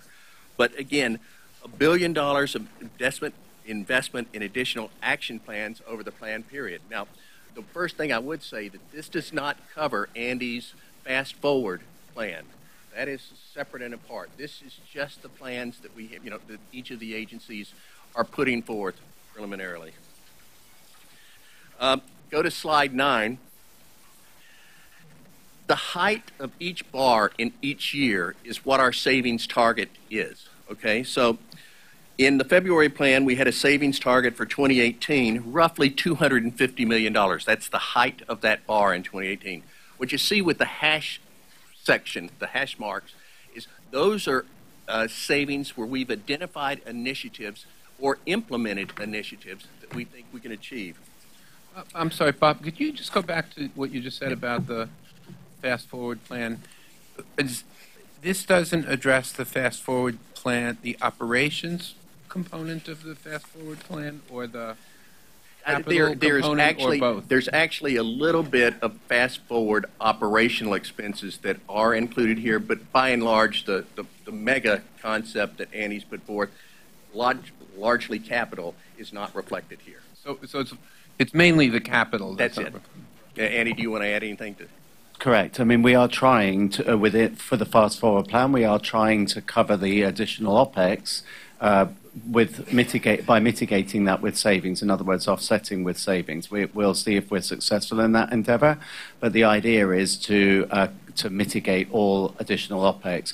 CapEx, absolutely, we will require a major injection over the 5 and then the 10-year period. Yeah. But Carl, it does include the ongoing maintenance of the subway action plan is fully reflected here. You know, the $300 million go forward. But does what you say suggest that it does cover the capital, an anticipated capital plan, next capital plan, other than the fast forward plan? This does not. This only reflects the 10 to 14 expenditures and the 15 to 19 capital plan. This does not do the 20 to 24 capital program because it hasn't been defined as of yet and it hasn't been voted on by the board. And that's been our practice and procedure. We wait for the board to approve the capital plan, then we figure the funding and we put it in. Thanks. So just the height of these bars is what our target is. The hash marks are what we've identified, and as you can see with the hash taken, we've identified $1 billion of savings, or have implemented $1 billion of savings. Go to 2019. Of the savings targets we identified in February, we still have $99 million to achieve going forward. The next is that 130 of recurring savings, and so you see it down on each of the bars going forward. And then you see the one-shots, $50 million this year and $100 million next year. So the little dash, the little line beside each bar is what we have to achieve each year. Now, again, I just point out that recurring savings, if we hit recurring savings this year, and they truly are recurring savings, you know, it's only a smaller increment that we have to hit next year, okay? But I will say, this is not going to be the end. We're going to have next year probably incremental savings targets. We're going to have to keep doing this all along, and that means that priorities have to be established by each of the agencies because we know we have to spend money on certain things, but maybe other things aren't as important, and we're going to keep the pressure on the agencies and on headquarters to try to prioritize our projects. Thank you, Bob. Bob, your organization and your operating leaders have been effectively brilliant in finding costs and wringing costs out of this $17 billion entity. I'll use the phrase I use every single time you show us this chart. How do we know when we've gone through fat and we're starting to hit bone? When do we think we're going to start running out of projects that can repeatedly be found year in, year out? What is your viewpoint on fat versus bone or muscle versus bone? Let me tell you, as we've gone through and done our consolidations, we've identified that we are doing things not necessarily in the most efficient way, okay? We have to change our business process. You know, you can consolidate business service center, you can consolidate IT, you can consolidate treasury, you can consolidate accounting, but if you're still doing things the same way you've done it, you're not getting the efficiencies you need. And I'll give you a good example. We were closing our books with 21 days. Business days, which I found was like incredible. Incredible. We have now got it down to 9 business days, and I'm pushing us to get to close our books 5 business days. To do that, we are having to force people to do things in a way that they've never done before. They're more efficient. That's what you have to keep in everything you do. You keep driving that way. Look, we are hiring people. We're not just cutting administrative services, okay? If we're to do the hiring that Andy needs for the subway action plan, we have to have a lot of HR people who can hire those people. We have to have medical technicians who can train. So we're doing things that aren't directly operational, but to be able to afford those things, we got to be doing things a lot more efficiently. And Bob, I admire what you're talking about. With my clients, we often talk about not doing the same for less. You got to do either less for less or different for less. That's the only way to do it, and that's the right mindset. So good to hear. Okay, thank you. So let's go to the next slide, slide 10. And I only put this here because what we have done in each of our financial plans in November is during the year, we've raised the bar in terms of our savings targets. And you can see by the colors what we have, but the solid line is what we've achieved. So not only have we raised the bar, but we have achieved them. And it's been the action and efforts of just about everybody. You know, the agencies are doing it, headquarters is doing it, and some of them are big dollar things that we're doing, some of them really tiny, small dollars. But we keep hitting our targets, and we got to keep hitting our targets. But we put this out here because, again, if we're going to ask our funding partners to pony up more money, we got to show that we're trying to be doing things efficiently. If we're going to ask our customers to pay a fare and toll increase, we got to say that we're doing our side efficiently. All right, so slide 11 just brings us back to what we saw earlier on. Break even this year, break even next year, and out year deficits. But here's the caveats. On slide 12, if we don't hit our savings targets, the budget gaps are going to come earlier and they're going to be bigger. And you can see that by the impact of the dotted bars there, okay? So the red bars, the solid bars are what we showed earlier. This is the impact of not hitting our savings targets. And importantly, and I know the board is very sensitive to fare and toll increases, but go to the next slide. If we don't hit our savings targets, and if we don't have net revenues from however we divvy it up, however the board decides to divvy up a revenue increase or a fare increase, if we don't have a net 4% coming in 19 and 20, you can see what the deficits are. We go from a $600 million projected deficit in 2022 to $1.6 billion. And I point out that we're looking at next year at a budget deficit that's almost as big as what we were projecting in 2022 if we do all the things we plan on doing. So we need to hit our savings targets, and we need to have net revenues coming into the MTA from fares and tolls. And again, I say net revenues because the board will make decisions, will give you recommendations on how that might be divvied up, among different media. But it's important. So in summary, once again, we're going to tell you what we're going to tell you, we're going to tell it to you, and we're going to tell you again, but we need to secure sustainable recurring revenues. We need to implement biennial net revenue increases of 4% in 2019 and 2021. We need to achieve our increase, not just the existing, but our increased savings targets. We need to invest money for reliability and service. And we don't know what the economy is going to be like. We don't know what's going to happen. So we need to be flexible so that we can adapt as need be. That's the presentation. So before we go into Q&A, three things actually I want to say. The presentation as well as Volume 1 and Volume 2 are on Director's Desk for the board members and as well on the website. It's on the Director's Desk as well as the website. On the website, for those in the public who are interested, it's on mta.info under the section called Transparency, then Today's Documents. We'll open up for questions, but I want to remind everyone that we have a collective bargaining issue to discuss in executive session subsequent to this. So I want everybody to be aware of that as we go forward. Commissioner Pally. Thank you, Mr. Chairman, and thank you, Bob, again for the numbers in a concise manner in which we all hopefully can understand. As you know, I've been saying this for at least the last year, and we all understand MTA and its financing and its relationship with its riders is more than just numbers. It is credibility, it is perception, it is value, it is how we fit into their quality of life in the MTA region. And while the numbers lay out a plan, some parts may be good, some parts may be questionable, there's a plan. As I've said for the last year, I have serious questions about the fare and toll increase consideration again.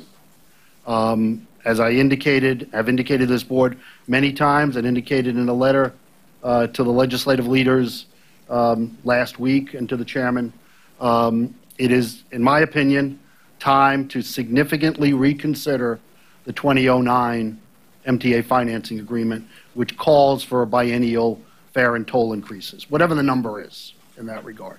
What it has resulted in is a 33% increase in fares over the last 9 years. And that, in this time period of economic uncertainty, and while I think we all agree all of our systems are under duress in various numbers, various points, it is, in my opinion, not the appropriate time to ask our riders for more money at this time.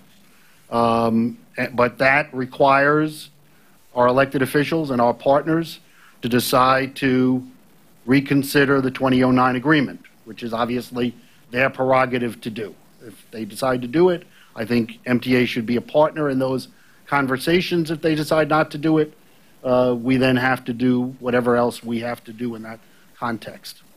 The second issue is we continue, as I also laid out in my letter, signed by Commissioner Zuckerman also, who is also affected by it dramatically. We have a conflict in public policy in this region. In New York City, for a variety of reasons, everybody pays the same fare. I'm not arguing that is a good thing or a bad thing. Everybody pays the same fare. And that is because the concept and the public policy was determined that those who live further away from their place of employment are more economically disadvantaged than those who may live closer. And as a result of that, we wanted to make a public policy decision that we would not charge some people for the subway and bus ride more than we charge others to get to and from their place of employment. A public policy decision that has been many years in this state. Unfortunately, we do the exact opposite in the suburbs. The further you live away from the downtown business district tends to be less economically advantaged, both in my county, I know in Putnam County, and I would assume in many of the other upstate counties. So what we end up doing with our suburban riders is we charge them more because we charge them by distance, even though they live in less wealthy areas in that context and have a shorter ride. So we charge a person who lives closer, who is more economically advantaged, more than the person who lives further away, and we charge them more.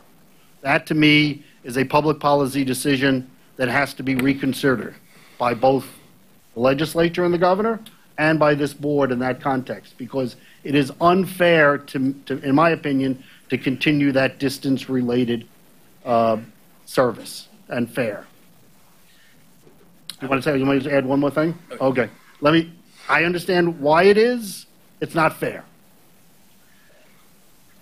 To my constituents. No. To my constituents. You've been consistent in what you've said. And I'm nothing if not consistent. No, yeah. and I would say that look, the board will vote and what the board will do. I would remind people that when we did the 2017 fare and toll increase, again, it was 4%, not net yield. It was 4%. We tried to make sure a ticket didn't go more than 4%. No, we understand. Okay? And that cost us, a significant amount of money, revenue, but we decided to do it. But what we also did is recognizing that the high dollar cost of some of these tickets on the commuter railroads, we said, okay, let's only do a 3.75% increase, not a 4% increase on the commuter railroads, but cap. No ticket would go up by more than $15 a month. Because we heard what you were saying, and I think Trans-Hudson, we just did the 2%, okay, because we understood that was completely different. Right. And in the city, We said, okay, well, we were very concerned about the 7-day because we thought the lower socioeconomic customers we kept that at 3.2%, I believe, and we kept the monthly, I think, at 3.9. So we heard board concerns, and I just wanted you to know that I have to run math. You know, Right, I understand. I got to do this. You're interested in the numbers, understand. We are trying. So we're in the process now of going through and thinking about what we might do. Right. And we're also trying to think how we'll set it up for the new fair payment Right. system, because that could change the Right. game. So we hear you. Okay. So No, it's okay, and I understand that, and I appreciated that. The problem, of course, is the base on which those numbers were multiplied were over many years higher than they should have been in that context. I'm not arguing we did not have that conversation, and I appreciate the board realizing to some degree those of us who have commuters who travel a significant distance are affected differently than those who don't travel that significant distance in that regard. And the people who travel the significant distance can least afford the increases than others. My third point is I want to correlate Commissioner Zuckerman's issues regarding the Metro North, but I want to do it in a different context. I'm a member of the Metro North Committee. There is no question that they have substantial capital needs to which we all agree. While I don't happen to live in the Metro North community, my daughter and son-in-law do in Westchester, and I hear it from them every day. They don't call Metro North, they call their local MTA board member and complain, and understandably so, okay? They don't call Andrew, they call me, okay? And understandably so.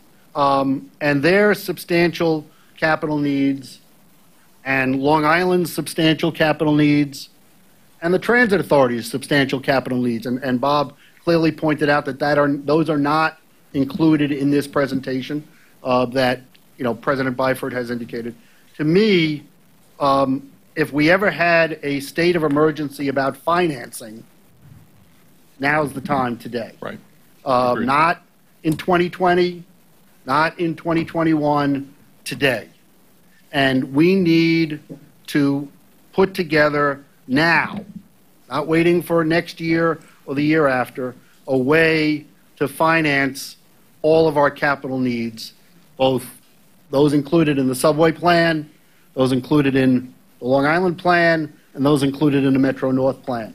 Because when that happens, and those numbers are going to be, I would assume, significantly higher from a capital standpoint than they have been before. If we want to do what we need to do, and I think everybody doesn't want to do this piecemeal, they want to really do what the system needs, and by the system I mean all the facets of the system.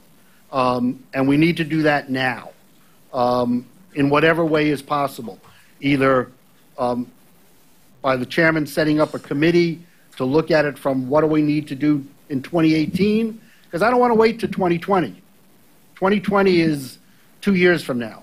I'd much prefer to start this process now. Maybe we could get the state legislature and the governor to take action on it now. And the statute does not require that the current capital plan be finished before you can start a next capital plan. It does not require that. All it says is it sets it out by 5-year components, but it does not say we could not start the next capital plan in 2019. All it says is you got to have one in 2020. I understand that, but I can't wait till 2020, and I don't think many of the people around this room can wait to 2020, and I don't think our commuters can wait to 2020.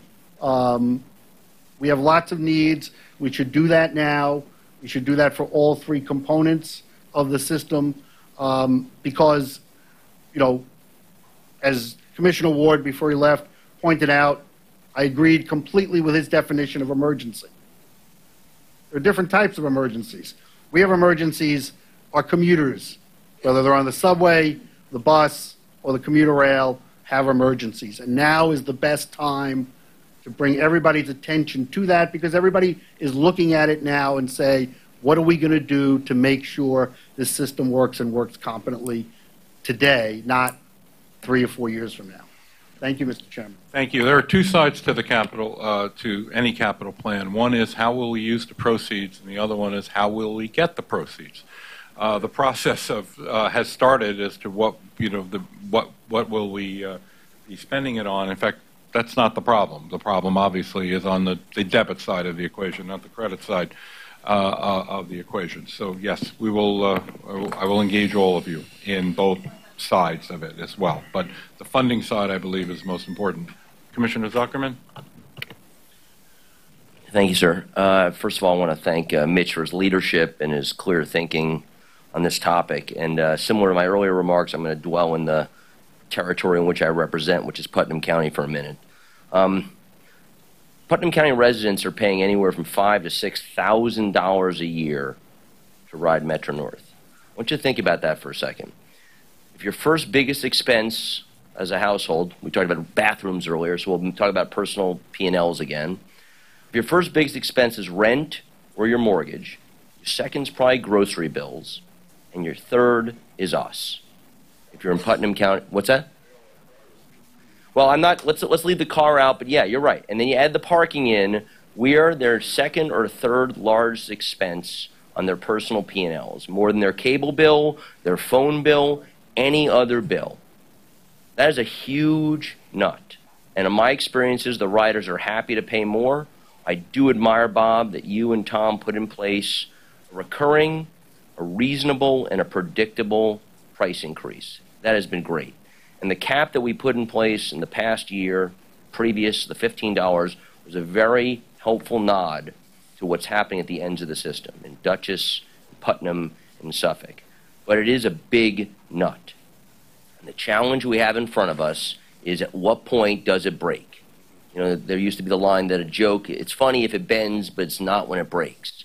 I don't know if we're close to breaking, but it's $6,000 a year. An incredible amount of money. Now, look, we all have we know what's happening.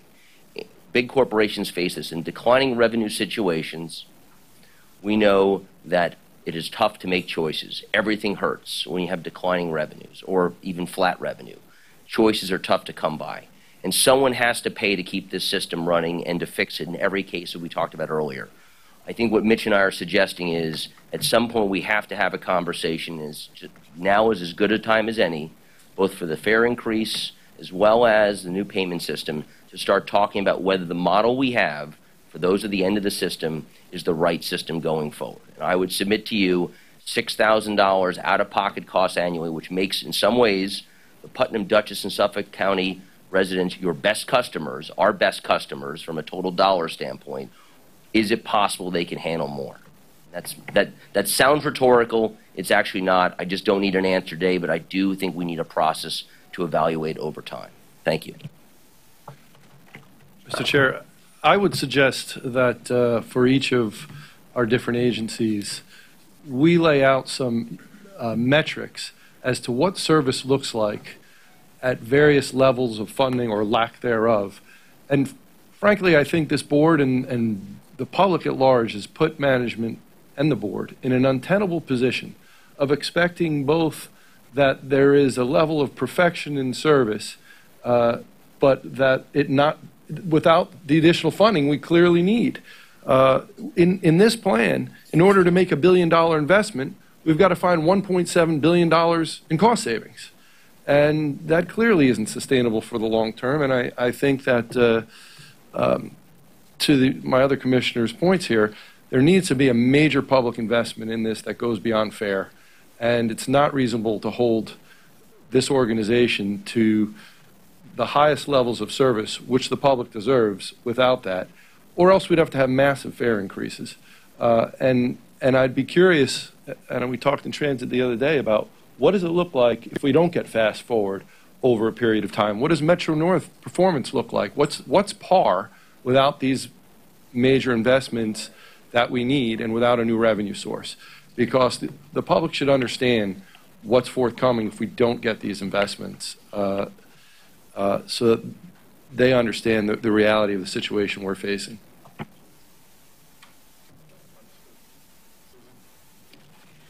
Mr. Chairman, 2 points, if I may. The first goes to the presentation that we heard in transit, where we recognize that we are dealing with competing services. And to some extent, that's causing us to lose riders. I'm quite familiar with that because we've been dealing with that in Orange County for some years. And it means that we can't use the same pattern to price ourselves. Leaving aside for the moment the question of fairness, I think we need to address the issue of competition and specifically competing services. My second point is, I think you're going to hear a very lively discussion on a variety of topics pertaining to this budget and the capital budget. I know the Metro North Committee has already had many, many discussions about it, and we tend to be a lively crew. Thus, I ask that you have provide more opportunity for greater discussion about these budgetary issues than we normally have had in the past.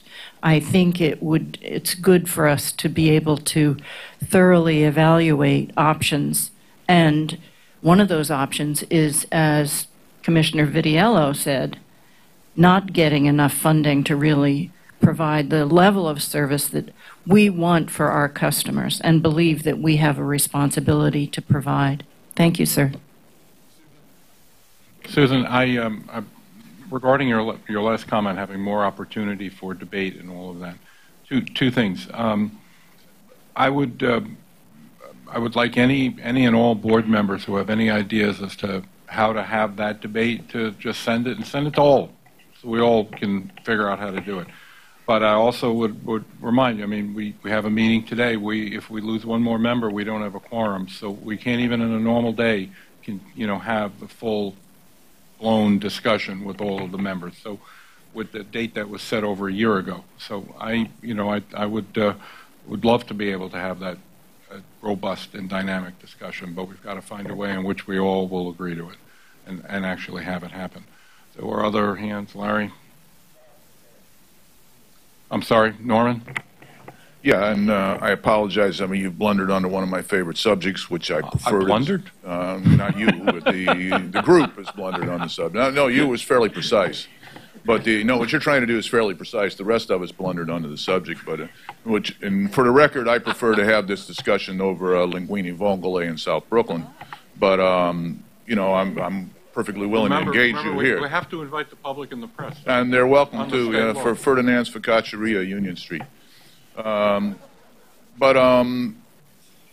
And everybody here, I mean, I urge my other commissioners and myself to have to check yourself at all times to try to, while you're sent here representing a particular constituency, you do have an obligation to the entire system and to all people within the system to understand how the system works sort of with itself and balances against the other needs, the other political and economic needs of the region. Now, and I'm glad I kept my mouth shut earlier, and as somebody was discussing debt service, and I'm glad I kept my mouth shut at that point because it allows me to bring up my point now, is what the MTA sort of acts as a big valve on modulating values in the region. And we do this in several equalizing systems, one being fare box recovery ratio or fare box operating ratio, the several measures we have, of which the commuter rail's quite proud is where we sit nationally and internationally with regard to fare box operating ratio. And debt service likely is another one of these valves, and how much debt service can you sustain? I think the subject came up earlier, and Scott Stringer was talking about it this week, one of the, state bond issues to balance out, debt service needs. And, of course, fares are another of them.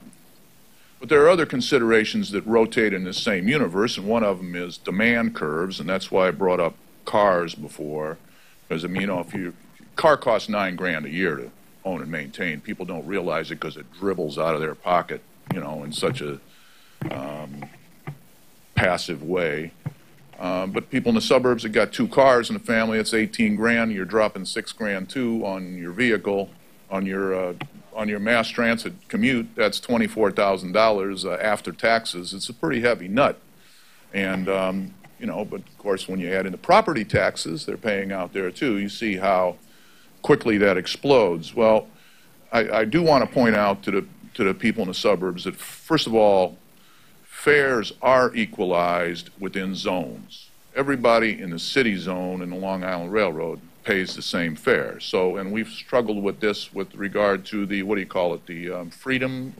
I mean, everything's got to be called freedom. I mean, it's freedom fries, whatever.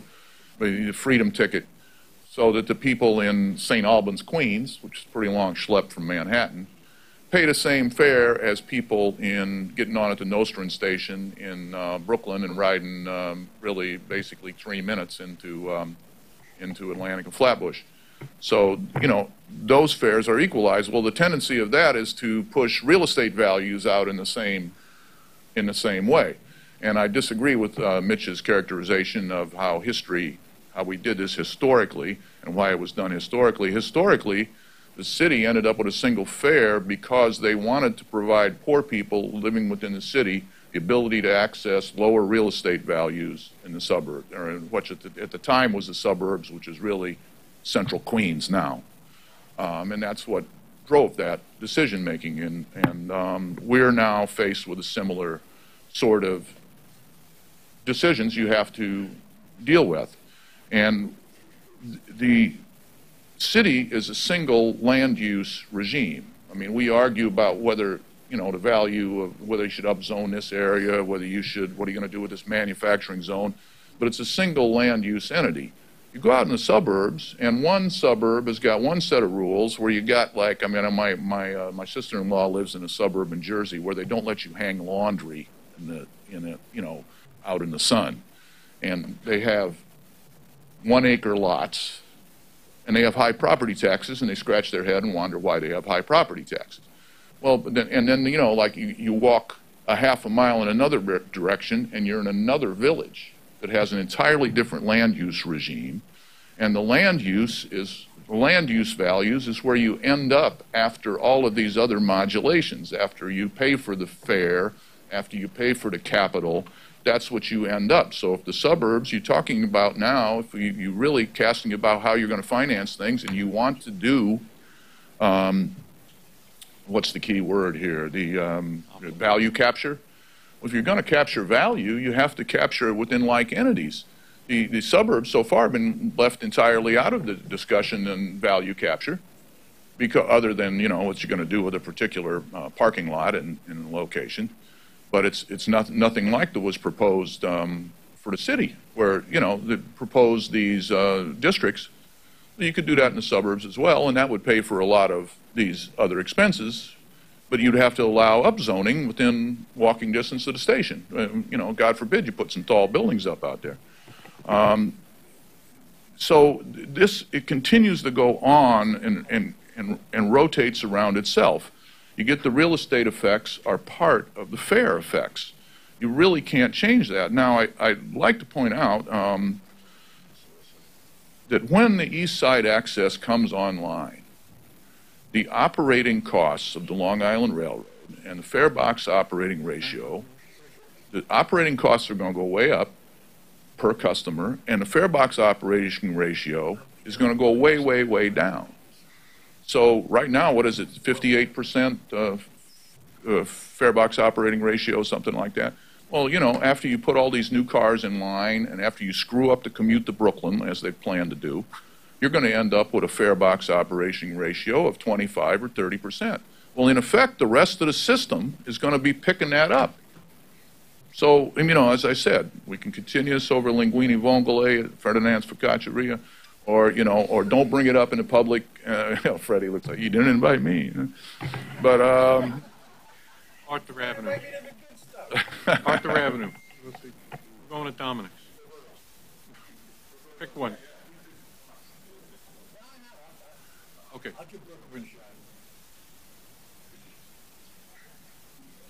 Larry, and then executive session? Thank you, Mr. Chairman. I kind of speak with trepidation here because it's been a very long meeting, and I'm, trust me, not trying to make it any longer than it already is. I think I just got to say a couple of things. One is, as chair of the Finance Committee, I welcome any suggestions and thoughts by the other board members, whether you want to meet one-on-one, you want to meet in small working groups, and you want to start a process to start sharing ideas and talking about concerns and issues and thoughts about what's in the budget, what's not in the budget, how to look at things. With Bob and his staff, without Bob and his staff, they won't take it personal, but sometimes you need to have frank conversations. Happy to do that. And people should think about that now, because before we know it, it'll be November, December, and we'll be having similar conversations that we are having in July. The other thing is, I want to make sure that Mitch and Neil haven't forgotten, I live in Westchester County.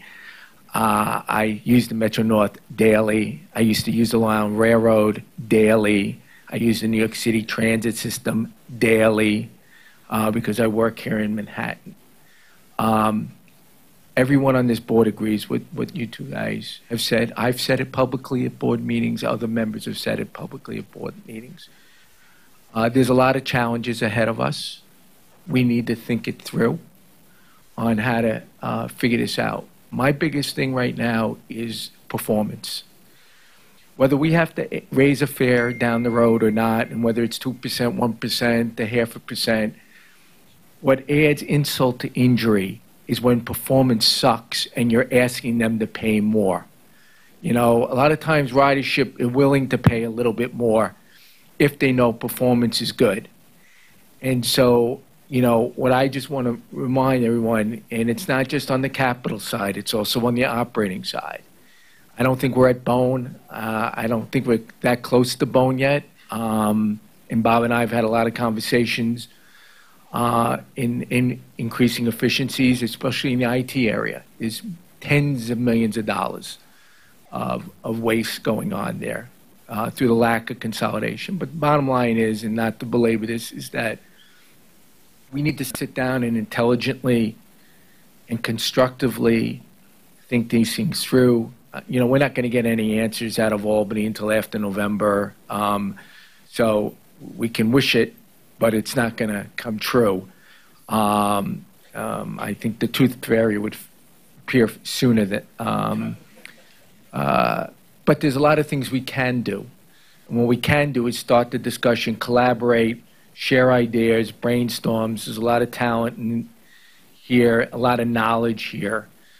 But we got to attack things on parallel tracks.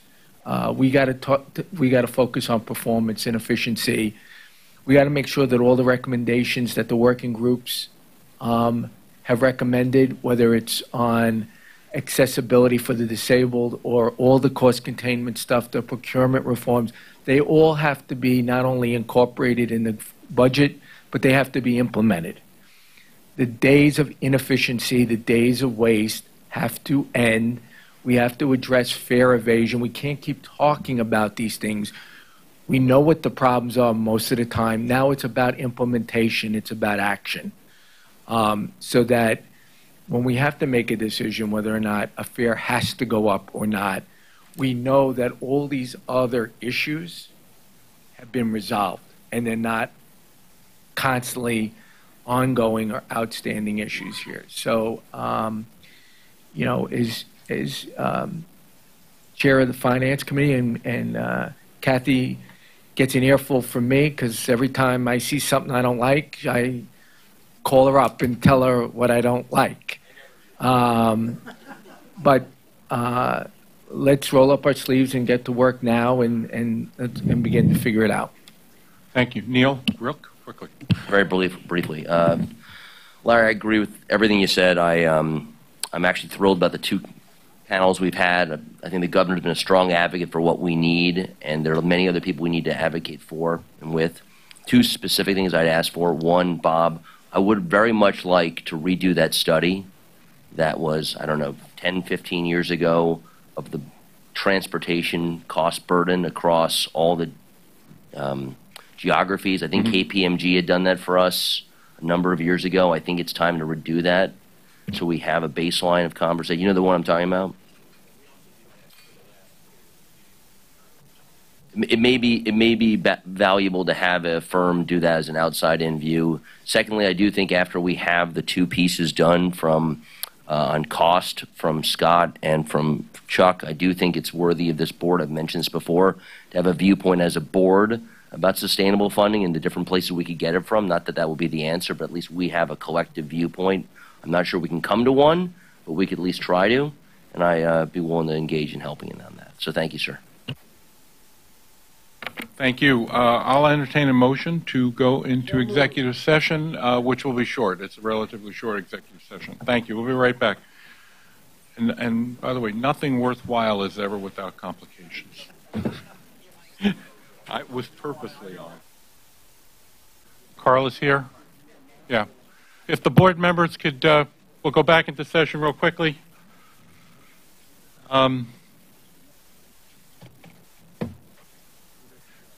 During our executive session, the board considered and voted in favor of a labor contract with the Amalgamated Transit Union, Local 1181, which is consistent with the TWU bargaining patterns. There being no further business, does anyone have anyone else they'd like to bring up at this meeting? Move we adjourn. The motion to adjourn, do I have a second? Everyone, enjoy your summer. See you in September. Thank you all.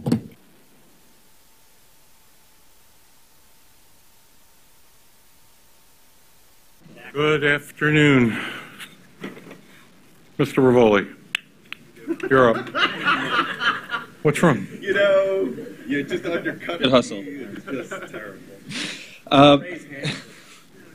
One figure that jumped out at me today was the $376 million less than the MTA had anticipated between the February and the July financial plan.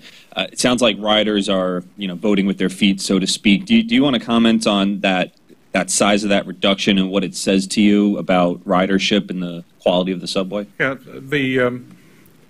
first off, national trends, all transit throughout the United States is showing declines, so we're not unique. That said, I think it's a combination of a couple of things. It's service, it's for hire vehicles, it's fare evasion, it's a combination of things. And we don't have the analytical tools to tell you exactly what it is, but it is absolutely a combination of all of it. Why this is happening nationwide, I don't know, but all transit agencies are dealing with it right now. I just want to be clear. The official thing is the MTA is just a victim of unforeseen national Oh, absolutely. food. No. Okay. And the for-hire vehicles, there's never a need to interpret my words, ever. I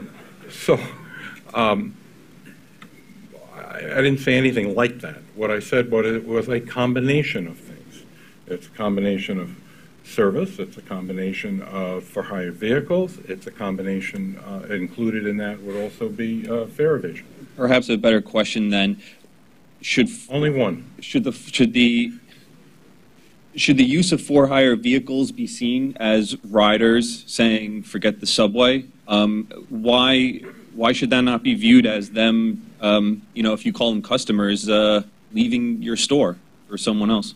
Right. Some days I drink Coke and some days I drink Pepsi. It's not one of the other. I mean, it's a combination of things. When you have choice, you take advantage of the choice. Hi there, Tamar Lappin from the New York Post. Hey, Tamar, welcome. Hi. Thank you. One thing that jumped out at me today was the extensive discussion of the executive order. When do you see it ending? What response do you have to some board members seeing it as kind of pressuring them into making certain financial decisions in terms of contracts? So I don't know when it will end. Personally, and I've said this before, I'll say it again, I don't, the subway system and the railroads, both railroads are noted first in the executive order, then the subway system, have been in an emergency for probably 30 years. We finally had a governor who said, enough's enough. We're going to put an executive order in place. That executive order waived all procurement rules for us, we've moved in that direction. I've committed to the board to provide them information about when there will be ratifications, and I will do that, and we'll follow through on that.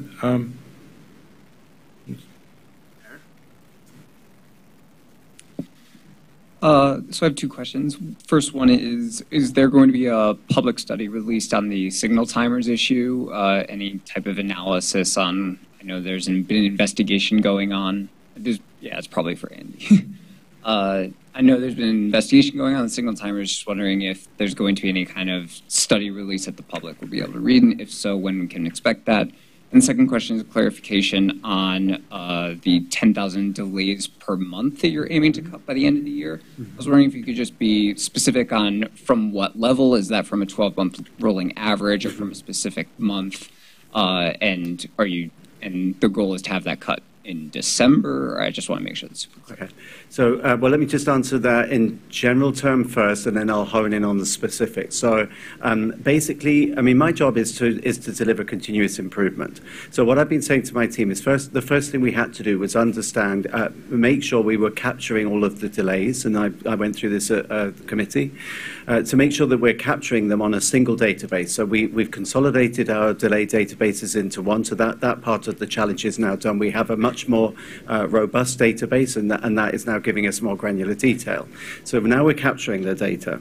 Second thing is to better attribute it, in other words, to figure out exactly what are the root causes so that you can then take action to tackle them, to tackle those root causes. And the third action, evidently, or third phase, is to then take the appropriate action. So we're effectively now moving into the third phase. We've got a much more granular understanding of what the root causes are. And what I've said to my team is, I want to see, on a budgeted basis, targeted action plans for each of these constituent parts. So that obviously there's issues around infrastructure performance, there's issues around what you might call passenger action, say people on the tracks or suicides or that kind of stuff, items around external factors such as power-related issues or whatever. And then progressively we will add them up to what should be we think will be an achievable but still stretching target. So the figure I've plugged, and I guess it wasn't particularly scientific, I just said, look, at the moment we're around 70,000 delay incidents per month. That's far too high. So I've proposed a target of 10,000, certainly by year end. But what I intend to do with my team is we should be aiming to do better than year end, progressively ramp that up so that you will see that figure come down. And it's made up of various action plans. Some of it relates to driving technique, where we need to revisit what we're doing with the instructions that we give our operators. It includes what I would call basics, such as right time departures from termini. In other words, as soon as the signal changes aspect and it presents a green, that train should get going. It involves very careful management of dwell time so that trains don't stay at stations for an excessive period of time. So there is a certain element of customer education there. And absolutely, to your first point, it includes looking at what the impact has been of those signal timers. We're not talking about taking them out, but we are talking about making sure that they are clear to operators, that they work properly, and that operators can approach them with confidence. So all of that lot put together adds up to around 10,000 delay incidents, and it's my intention that we will certainly hit that by year end, if not before. Sorry, and just to the first question about publicly releasing your findings on the signal timers, is that on your radar? I think my view would be that people are less interested in the sort of nitty-gritty of or the technical aspect of individual signal timers. They're more interested in the impact upon their service. Does their service get demonstrably better? What we're aiming to achieve is a situation where your train doesn't stop between stations. It should be a smooth journey. The journey times between stations should be predictable, and the overall journey time should be what we say it is. It's what I call truth in advertising. In other words, if we say you should be able to get from A to B within a certain period of time, that's what we should be delivering. So it wasn't my intention to necessarily go out and talk about individual signal timers. I'm not sure that would mean much to members of the public. What will mean a lot to them is their journey noticeably smoother, noticeably better by year end. And that's the objective of this. So I had a question for the chairman. I wanted to get your thoughts on the Citizens Budget Commission's stance on funding between, fighting over funding from the city and the state for the MTA, for fast forward, or for just general new revenue streams. So basically, the argument from them is that the idea that the city should contribute money or the state should contribute money is misleading because they're taxing entities, they're not banks, and they believe that the state should be the ones who levy the new taxes because they have the power to levy regional taxes for a regional transit system. When did this come out? I was just speaking to them about it. I'm not sure if they've put out formal policy papers on this, but in my discussions with folks there, that's what they've said to me. That's nice. I don't know how to answer something like that. I need to. Do you think that this technical subject matter overall? So I'm not sure what the question is. Well, do you believe that it should be do you agree with their assessment that the state should be the ones to find new revenue streams? Why don't you? I think the federal government, the state government, and the city government, and the local government should all be involved in funding especially the capital program and the capital side of the MTA. Joe, last month you spoke eloquently about the impact of blackface at Metro-North and other allegedly racist attitudes and behaviors, indicated a culture problem that you believe had been addressed or is being addressed. Right. We've been told by Kathy Rinaldi that there are thousands of Metro-North workers who are being retrained as we speak. How confident are you that this problem has been addressed, and how confident are you in this sensitivity training? So I'm confident that it is being addressed. I don't want to use past tense because this is an ongoing process, and I have an enormous amount of trust in Kathy Rinaldi and her senior staff. They understand the problem, they've put a plan and a program in place, and now they're implementing it. This is a systemic issue, and they're addressing it. And I'm confident, knowing Kathy over the years that I know her, that this will get done. And are you familiar with what this sensitivity training is? Because, pardon the skepticism, but sometimes people are, they're going in for sensitivity training. What does that even mean? What are people being taught? Well, sensitivity training means different things to different people. It is an evolving part of both human resources and organizational development and all of that area. And the sensitivity can be on the racial side. Obviously, the Me Too movement is also creating a whole new area now for people who understand what it means to be civil in a workplace. And so it means different things to different people. And for the most part, it's put together by psychologists and other organizational development people. And success will be a function of making sure a majority of people understand the sensitivities of others. And that's the most important part of it. We've gotten to a point in this society where everybody goes into different corners. And the reality is we all need to work together, and that's the entire point of sensitivity training, is to be able to work together without any of these walls, without any of these impediments, without any of the cultural related issues that need to be weeded out. And this is something that will continue, not at Metro-North. In general terms, maybe we should find a term other than sensitivity training, because that may make light of the issue. It may not give it the gravity that's necessary. But educating people on what it means to work in in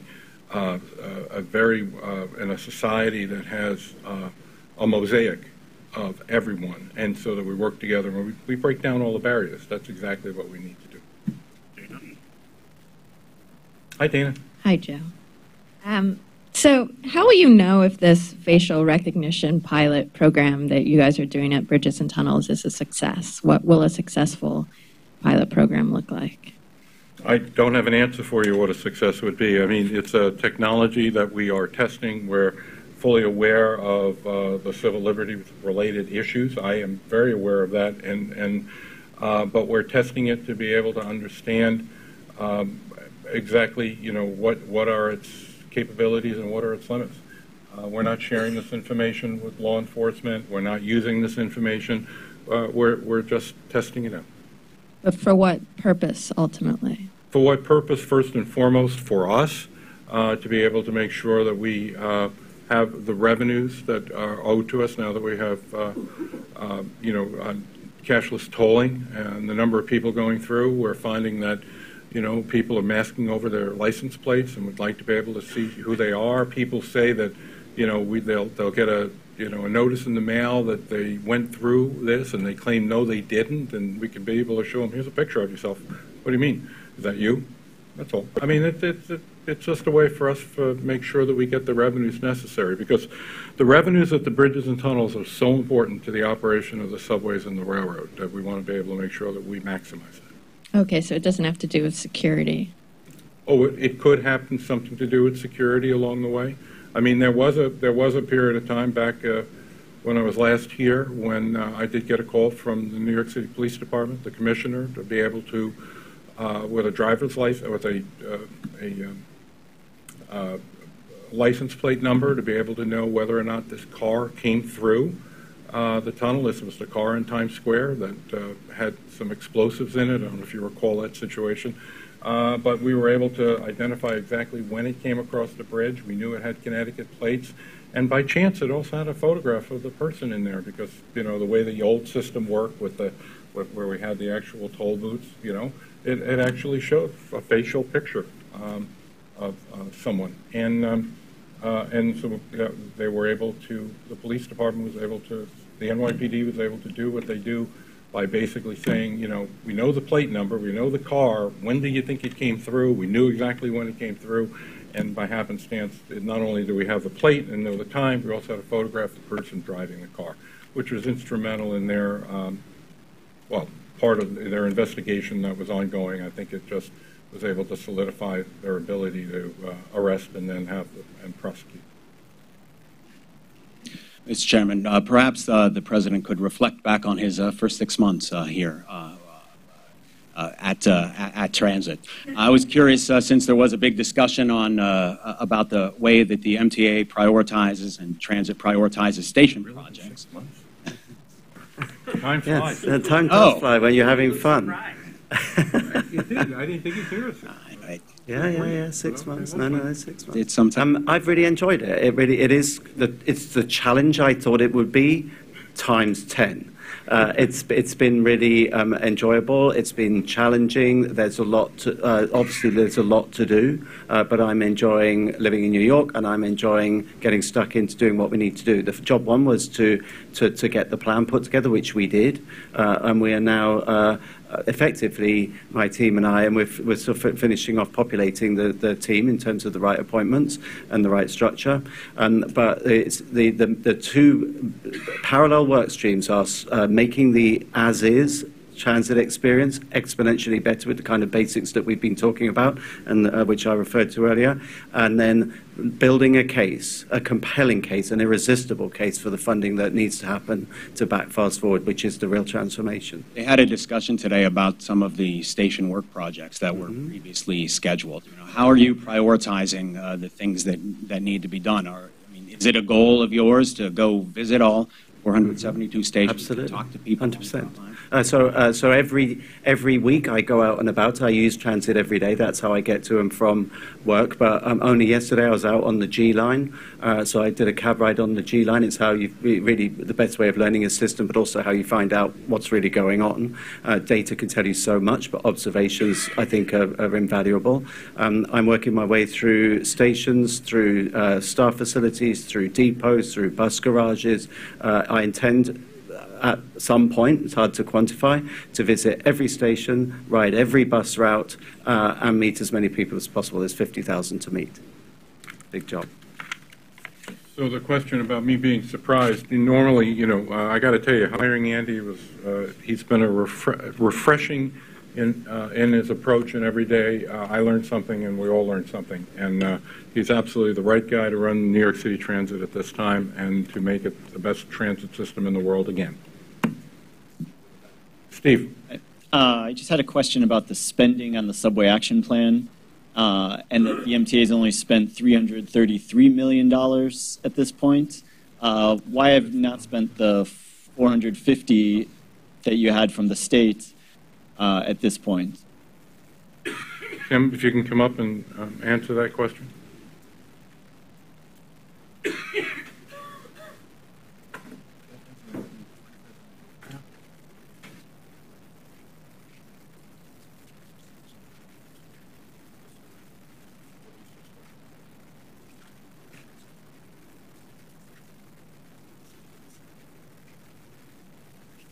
Right. So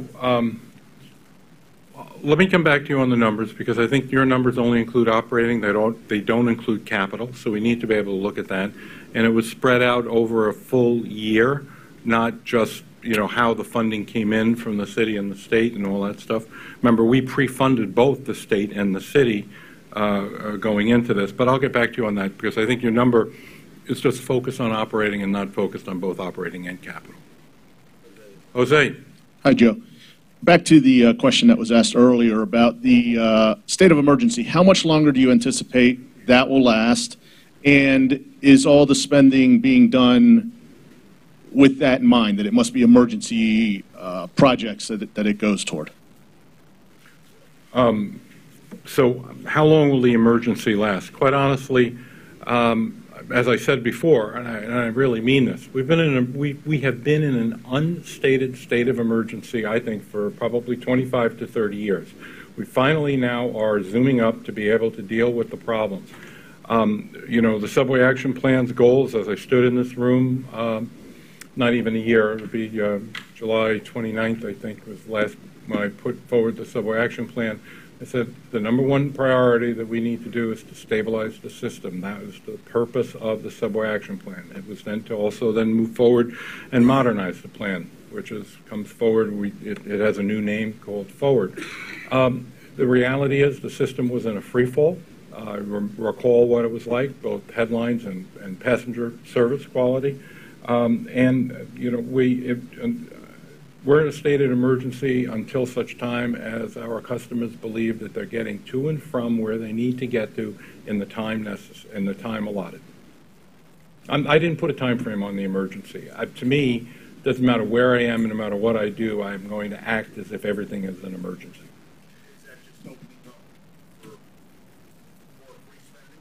Oh, absolutely not. No. When you tie it to spending, no. We spend significantly more money outside of the executive order, significantly more than inside of the executive order. I've made a commitment to the board today to be able to inform them of exactly what it is that we're spending it on a more timely basis. I have no problem with that. I'm all for that type of information and getting to the board members. I have no problem with that.